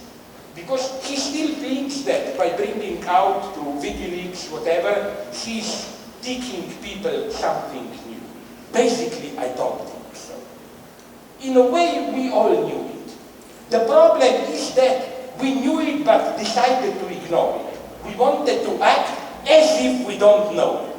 People accepted publicly they are against torture. But I claim even maybe the majority of the people would have said something like, okay, some things had to be done, but let's do it discreetly. I want to be able to pretend that I don't know about it, and so on and so on. And this is what WikiLeaks and things like this prevent you from doing. So this and why is this so ironic? Because when this manufacturing consensus, the traditional way, for example, in the United States, the democratic process functioned but through these two big parties, mechanisms well established. When this is now falling more or less apart, it's so crazy because, you see, that's the perversion of our democracy. Precisely when people have an actual choice, and if, but we don't live in an ideal world, if the only true election would have been, of course, we all know, Trump versus Bernie Sanders. No? That would have been a real choice. But did you notice, and that's the perversion of ideology, how from the hegemonic public opinion by the big media, the moment of real democracy, when people have a real choice, is called the crisis of democracy. Like it's no longer clear and so on and so on. So again, we should hear this moment of what goes on today, the disintegration of the basic form of manufacturing democratic consent, which ruled in the States, this duality, Republican Democratic Party, in Europe, of course, in Europe also. Here we should be very careful. I am for democracy, absolutely, but democracy, now another provocation, I wonder how you will react if I tell you this. Democracy in itself doesn't mean a lot. Take Europe. If by democracy you mean people are enraged and they express their will against those in power by free vote, well, then you get a racist anti-immigrant in power. And the most ambiguous, disgusting argument that I heard against immigration in Germany was the following one. We are supposed to be a democratic country. How come then that Angela Merkel decided to invite 1 million people to Germany without democratic consultation? Who gave her the right to do this? And the tragic point is that, I'm not saying they are right, I'm absolutely opposed to that. But if Angela Merkel were to call a referendum, unfortunately I must tell you, at least 60% of the people would have voted against. So what I'm saying is that this doesn't, no, like my position here is radical. Angela Merkel was right, but I draw the conclusion from this. We shouldn't fetishize democracy. There are moments where when you have a certain ethico-political position, for example, immigrant rights and so on, you should even enforce it in a non-democratic way. I think that, no, simply the majority is not always right and so on and so on. We see this in Europe today. Here I have a disagreement with my good friend Varoufakis. He said in Europe, you know, this democratization of Europe, but I told him, is he aware he blames his centralized European anonymous bureaucracy for screwing the Greeks? But if the process were to be transparent, Greece would have fared even worse. I know from my friends in Brussels who told me many politicians from different European countries were able to exert a pressure to be more gentle towards Greece because it was done discreetly. The moment they have to vote publicly, they knew that they were under pressure from their own population to be tough towards Greece. Because you cannot imagine how pervasive this attitude was, you know, lazy Greeks, blah, blah, we spend money of them, why? So this doesn't mean, of course, I am against democracy. This nonetheless means that, you know, we have to change democracy itself. To talk about, like today in Europe, my God, to talk just about transparency, people's will should be heard. Unfortunately, today in Europe, this means anti-immigrant populists are in power. So, the problem is a very real one. So what should we do today? Again, now I'm really at the end. I claim that we should avoid both tracks. One track would be this social democratic simple reformism, forget the big goals, just let's do it modestly, this, that. The other one, which is also false, is a kind of an abstract radical position. We need to wait for the revolution, we cannot do anything, we just have to wait for the big crisis and so on and so on. Well, you wait, and then when there is a crisis, usually the new fascism will win. But even there I have problems. For example, sorry if I make this the tool, but it's important. It's very popular to say in Europe to designate these anti-immigrant populists simply as new fascists. Oh, fascism is winning in Europe. No, this is typical manner of the worst traditional left when they see something that they don't really understand, they don't have a good theory of it, the easiest way is to apply the old formula. Oh, it's fascism. No. The symptom of what is going on now in Europe is, maybe you remember him, he was killed, I think, some 10 years ago, for doing the Dutch anti-immigrant politician. You know why he is such a paradox? Because he was at its purest the paradox of anti-immigrant political correctness. His opposition to immigrants was not, oh, was not they are a threat to our European culture and so on. No, it was, we want to live in a democratic country where gays, lesbians should be free, abortion and so on, and they are a threat to this. It was, and what I claim simply is that the problem is legal. It's an extremely important problem. If we don't succeed in bringing these two fights somehow together, the fights of the immigrants and so on, for their rights, and our fight for women's rights and so on, then we are lost. And that's a mega tragedy today, because from both sides we get problems. On one side we get what I already mentioned to you, how sometimes struggle against feminism is perceived as anti-colonialist struggle. And not even without reasons. Nancy Fraser, I think, published a year ago a wonderful book about how mainstream American feminism was co-opted by neoliberalism and so on. There are problems here. So again, what can we do? We wait for the revolution. Okay, we have to be ready. Things will explode. But what to do now here? I claim that the worst thing is to do nothing, just to wait. You know, we have to be good strategic thinkers. We have to insist on particular issues, but those issues which have a potential to unleash, to set in motion further changes. And we can be here very modest. This is why, with all my criticism of Obama and so on, I think that his idea of universal healthcare, it was a compromise, I know, but this is maybe one good thing he did. Why? Because it's a totally acceptable demand.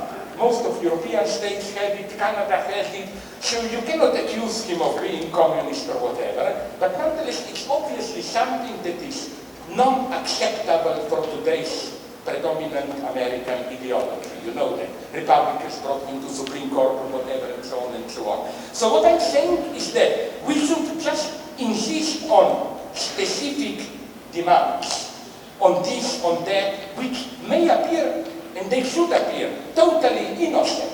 But we will discover that in order to do this, you will have to do more, and so on and so on. We shouldn't be ashamed to appear social democratic. The lesson here is Syriza.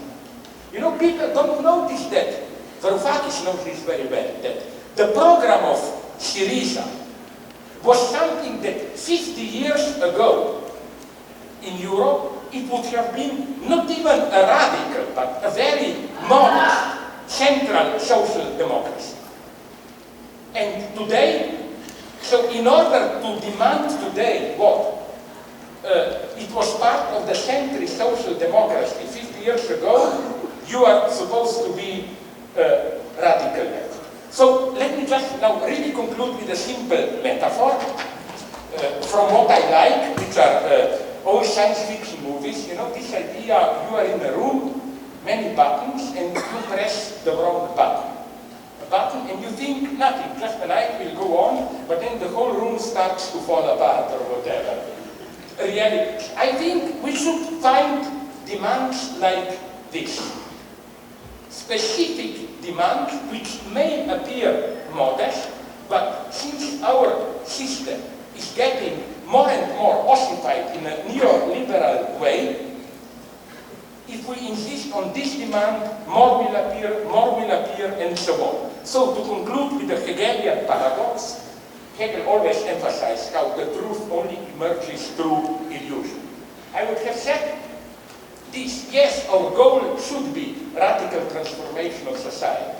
But if you say this directly, it is meaningless. It means you just sit and wait. No, we should begin with modest demands, with choices which, if you are a radical revolutionary Marxist, may appear wrong, illusion.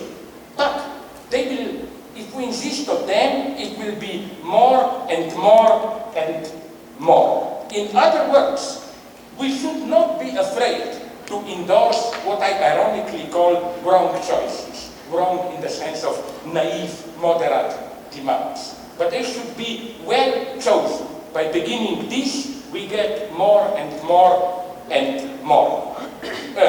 This is, I think, the only Marxist way. That's how I read Jacques Lacan, who wrote, interpretation is not tested by a truth that will decide by yes or no. Interpretation unleashes truth as such. It is only true in as much as it is truly false. This is, I think, what Marx meant by his thesis 11. It's not, we should not interpret the world, but the true interpretation is not the one which is simply more in accordance with the object, but it is the one which unleashes change in its addresses. And that's why, being fully aware of his ideological limitations and so on, I still, from what I know, support Bernie Sanders. Because it's easy to play the game, oh, he's naive, social democrat, whatever. But he triggered a process. He triggered change, reached many people. And many things will happen there more and more. It's absolutely crucial to get things moving. And precisely in today's time, with the rise of the new right, racism, and so on, we should never forget that what Benjamin said, that behind every fascism there is a failed revolution. That is to say, this disintegration of today's, the mode of manufacturing consent, exploited wonderfully by the terrifying way, but the populist racist right, also opens up a space for us. And it all depends on us, will we use this change or not. Of course, times are dangerous. Times are extremely dangerous today. There may be a world war, whatever, but we shouldn't be afraid of it, because I remain a Maoist here. You know, with all problems with Mao, my favorite saying, which is now totally unmentionable in China, is, you know, there is great disorder under heaven, so the situation is excellent. There is great disorder today in American ideological machinery. It's our chance. Thank you very much.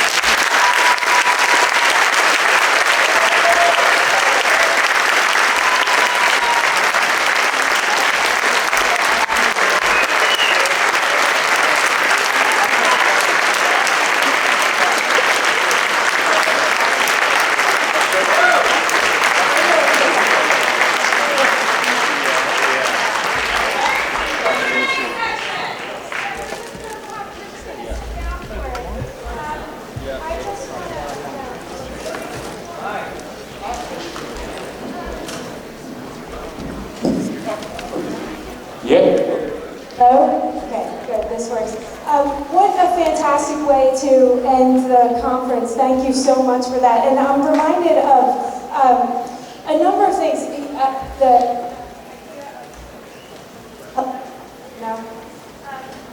Non-reformist reforms. Yeah. It is? Okay. Couldn't hear it. Maybe my ear went out. Anyway, the idea that you fight to open more space and then fight another day and open more space another day, I think is important. Also,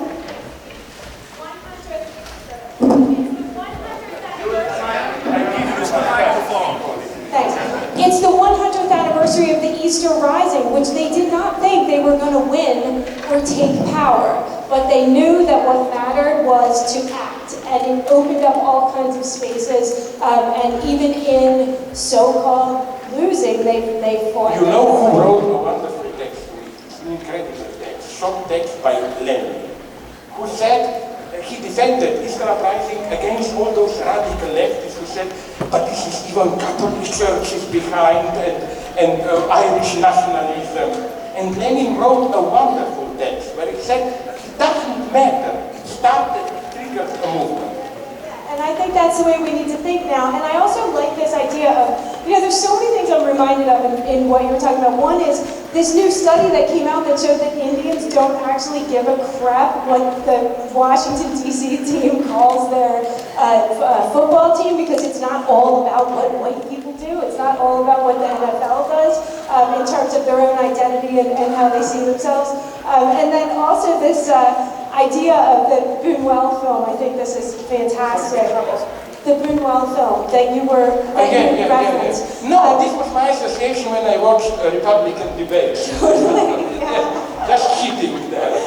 And I've heard it said that if we lived in a society where eating was as repressed as sexuality is, you might have a little bit of loosening up around the edges, but the idea of a restaurant would be the most obscene thing in the world, if eating was the way, sex is. Anyway, what we'd like to do is open up to the questions. So, how about... people back who want to I hear some... Great. Some how about folks, is this the line? Have you guys self-organized into a line? Is that what this is? Okay.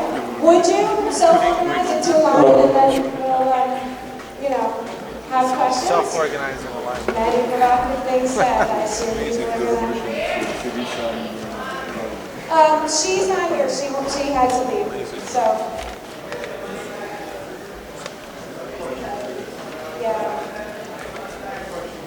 Okay, great. What's your question?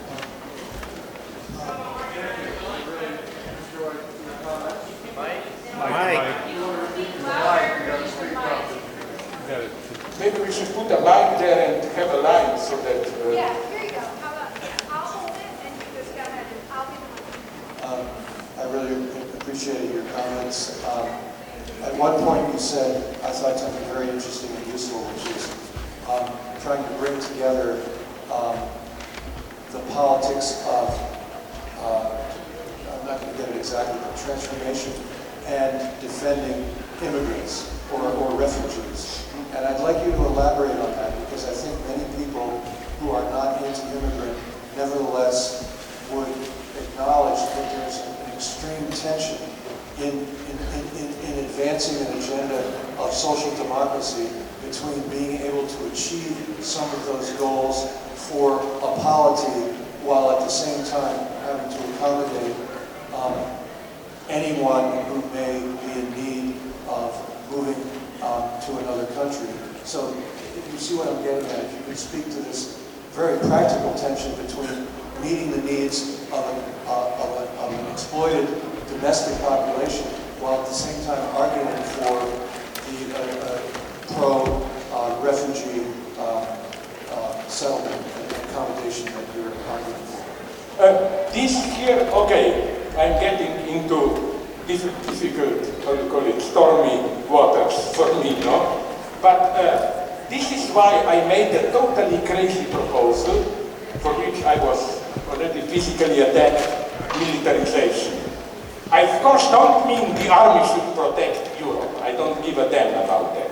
I always repeat, if there is anything worth protecting, if Europe does have some authentic emancipatory legacy, then the only real threat to it are today's protectors of Europe, anti-immigrant populists and so on. They are the real threat to Europe. If people like this take power, Europe, the Europe of, I don't know, human rights, whatever you call them, I know these notions are problematic, it's over. What I'm saying is this. I don't know why this was done, but I was shocked. I think it was part of a racist plot to allow this uncontrolled flow of immigrants through Balkan countries to Germany.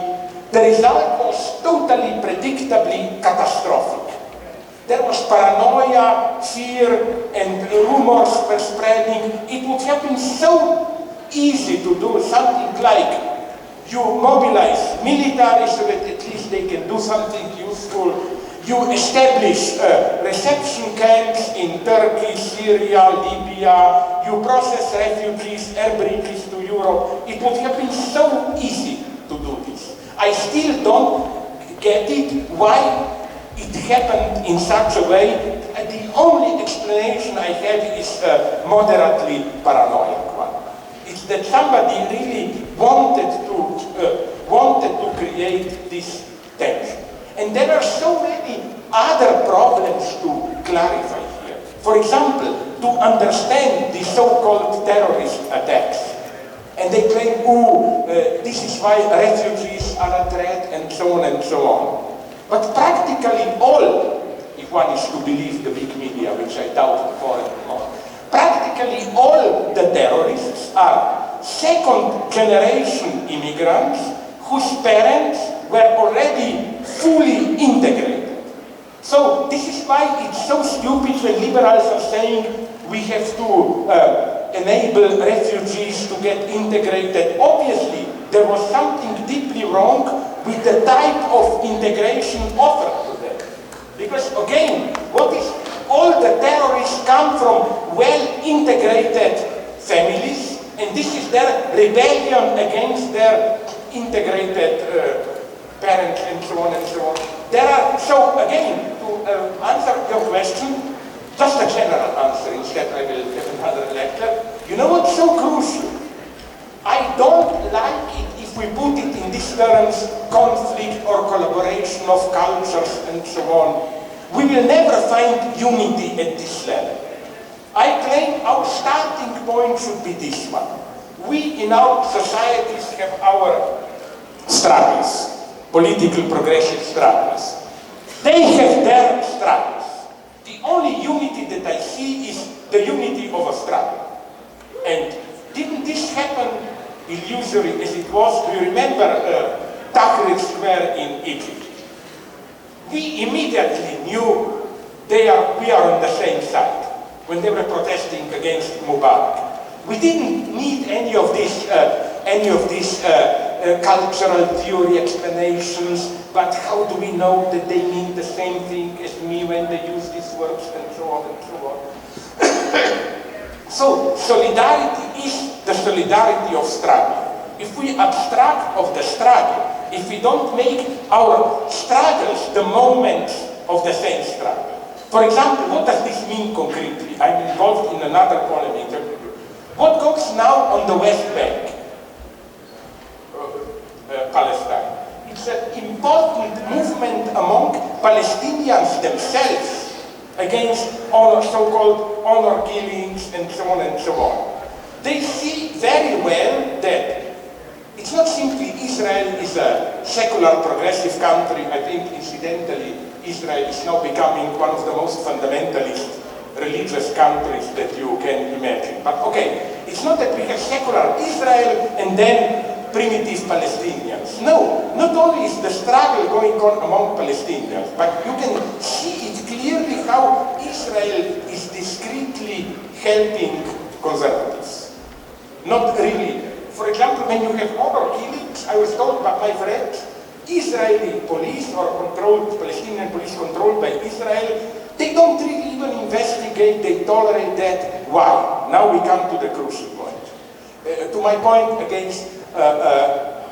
about coincidence between conservative national identities and global capitalism and so on and so on. Listen, this was the strategy of colonialism from the very beginning. Colonialism didn't say you should all be kind like ourselves and eat hamburgers, whatever. Colonialism was always, it's much easier to control them by allowing them their own traditional culture. In India, for example, one of the most terrifying books of all times for me, The Laws of Man, which prescribes in detail caste system. You know what I learned from my Indian friends? Before British colonization, this book was half forgotten.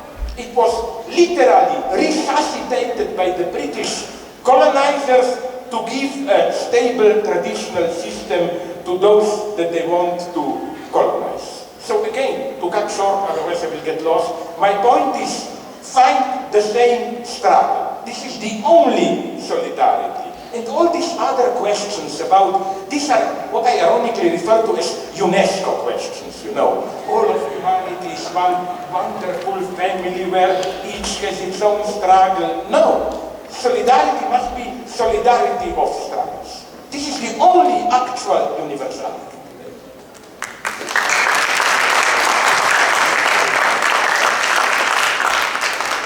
I agree with you on the return to tradition in our time seems to complement global capitalism as evidenced by Modi being a Hindu nationalist and neoliberal, but it seems like there's some movements trying to do it, like on the left are differently, like the Kurdish struggle in Rojava, they're trying to find a way to mediate or return to cultural traditions while also not giving up on emancipatory projects. And in a sense, it's almost like an invented tradition because they take progressive aspects of their old culture and throw away the bad ones. So what's your opinion on the Rojava revolution and the Kurdish struggle in that respect? No. First, let me be very clear here. I know how careful one has to be with universalism.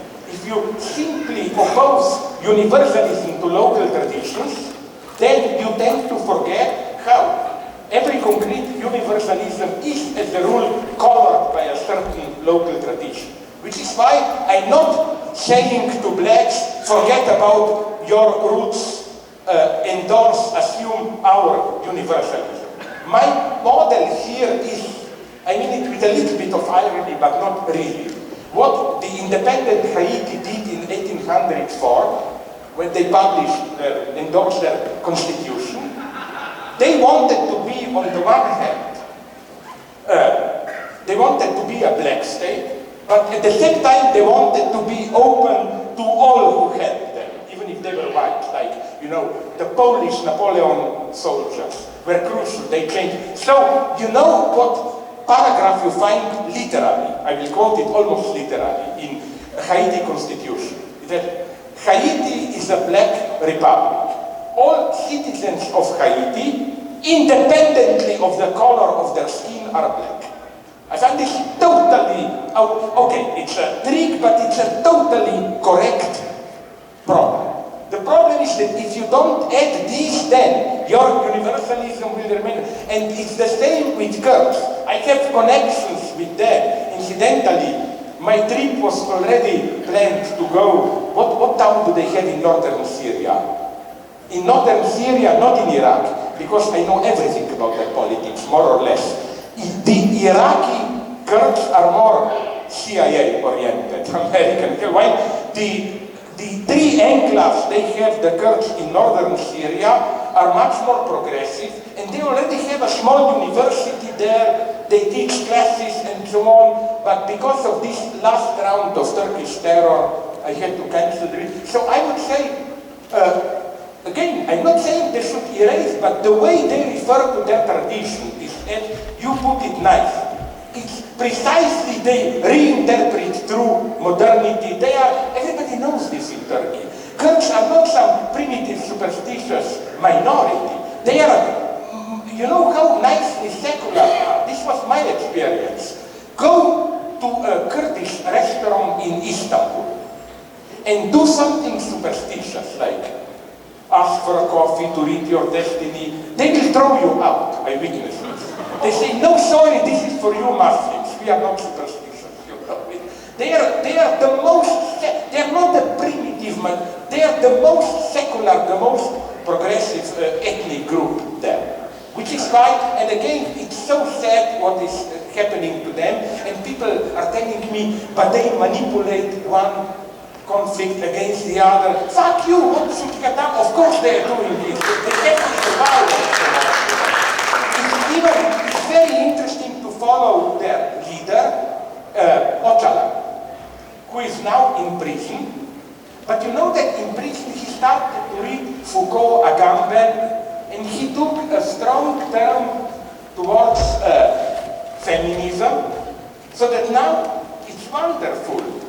Explicit feminism is part of the PKK whatever country, so he's a weird guy. To add, and then I will stop talking, a very amusing detail. You know what happened to me in Turkey? This happened a couple of years ago when Öcalan already was allowed to read Turkish newspapers. A Turkish newspaper asked me a couple of questions, which were stupid, provocative, so I gave provocative answers. Like one question was, what would be the ideal situation in which you would like to find yourself? Okay, I said, naked in bed with a beautiful girl and debating with her philosophy, no? But then, 2 days later, it's not a joke, Öcalan from prison wrote a letter to that newspaper claiming, I agree with philosopher Zizek, I would also like to be in that position, you know? I mean, what I'm saying is that, of course, this is a dirty joke, but what I'm really saying is that don't take Kurds as just some ethnic minority there. This is important, not to abandon your particular struggles, but to give them the right universalist emancipatory twist. Because, you know, it can also be the opposite. We should never forget that in South Africa, apartheid South Africa, those who were for separate development, let's not meet with blacks, were Buthelezi, were the ones who were directly paid by the apartheid people. I was horrified. This was one of my basic experiences. I remember when there was still apartheid, somebody gave me an official brochure defending apartheid. It was incredible. It said something like, if we simply open universal equality democracy, what would have happened with all those wonderful ancient cultures like Bushman, Hottentot, etc.? They would all become vulgar, materialist, technological-oriented consumerists. I mean, this was always neo-colonialism at its best. Sustaining racism with extremely respectful elevation of the spirituality of the other. Every self-respecting British colonialist in India was always ready to say, my God, we are so vulgar from the West. We are just care about material goods. I remember one of the most brutal butchers in India, British general, at the same time wrote something like, when I see an ordinary poor Hindu saint, I feel so poor compared to him, you know. There is infinitely more wisdom in him. That's no problem. Part of the neo-colonialist game today is to immediately, before you even ask for it, to admit the spiritual superiority of the other, the colonist. This question is on political correctness and the dismantlement of the left. One of the most vital components of a vital left, we say an anti-war movement. We don't have that anymore in America. And the conspiracy theorist in me says that the push a few years back to allow gays in the military and women in combat roles somehow was a sinful push by the ruling class in order to sort of neutralize the two last remaining groups who could be counted on to be anti-war. How can you protest to be included in war and then the next week protest against war? And so essentially the last two groups were swiped away, and somehow the question I'm asking is, when politically correctness reared its ugly head, say 30 years ago in a big way in this country, it was obviously reviled by the intellectual intelligentsia, say, of the left and of the right, but especially on the left. Nowadays, we see more and more in its grip.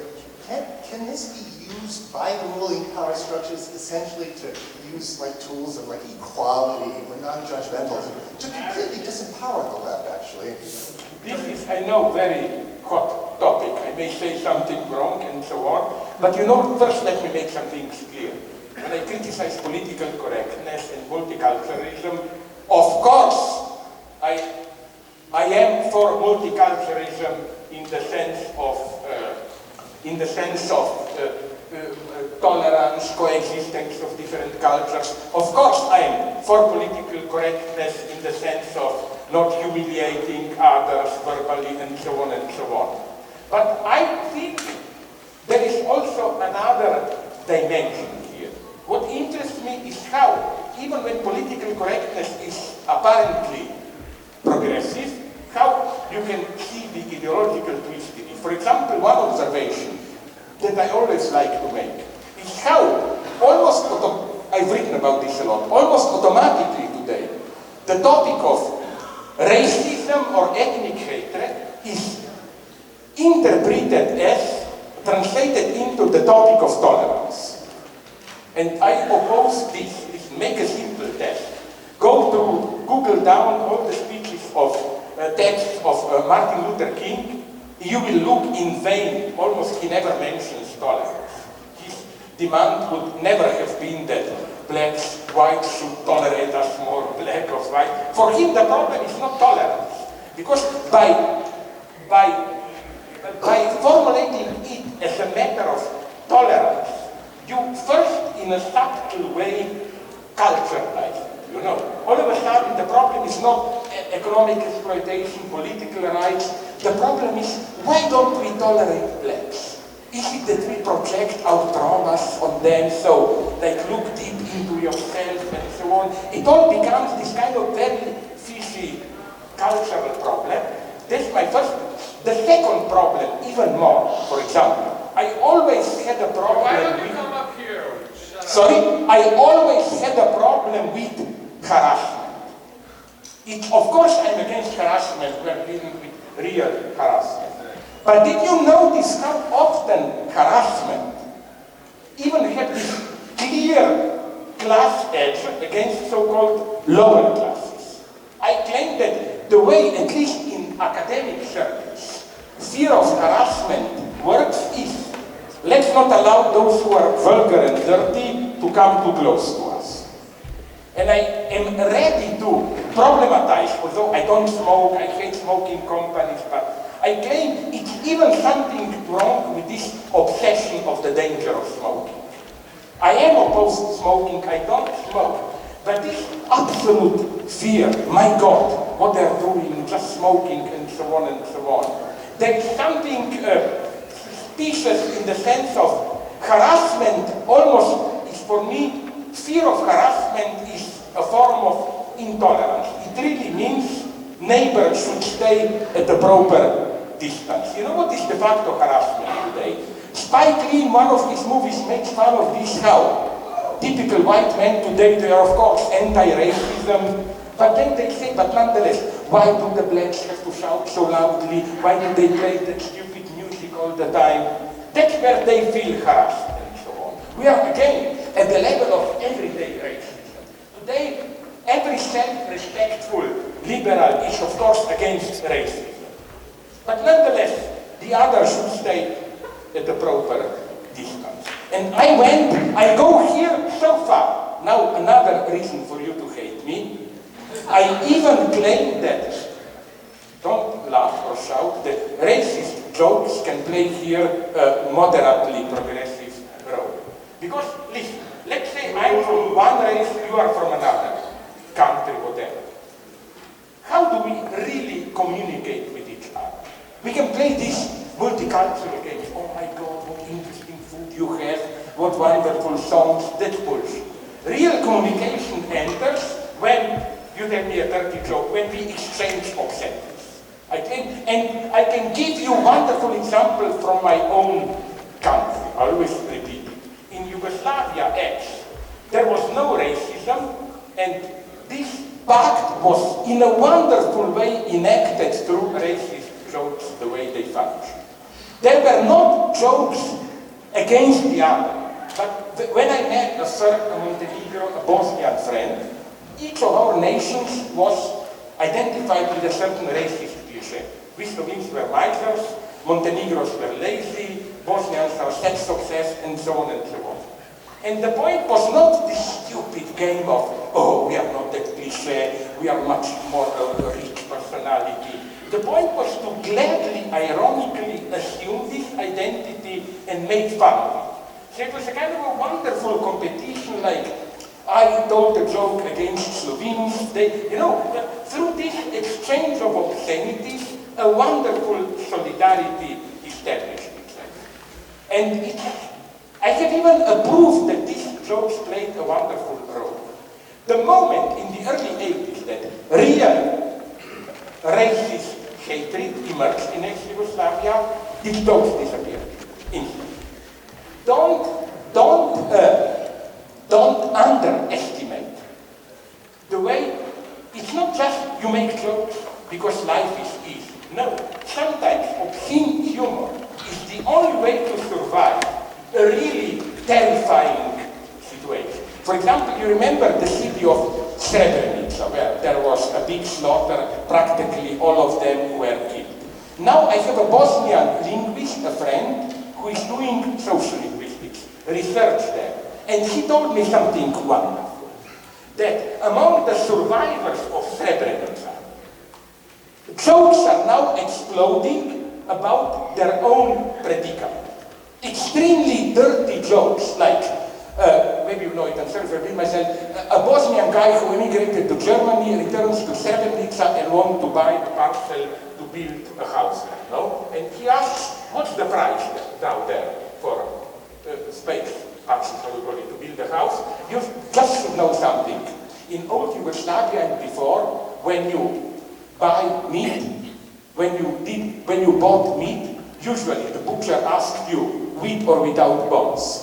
Because usually people were cooking soup, cooking meat in water, and the soup has better taste if you throw in some bones, no?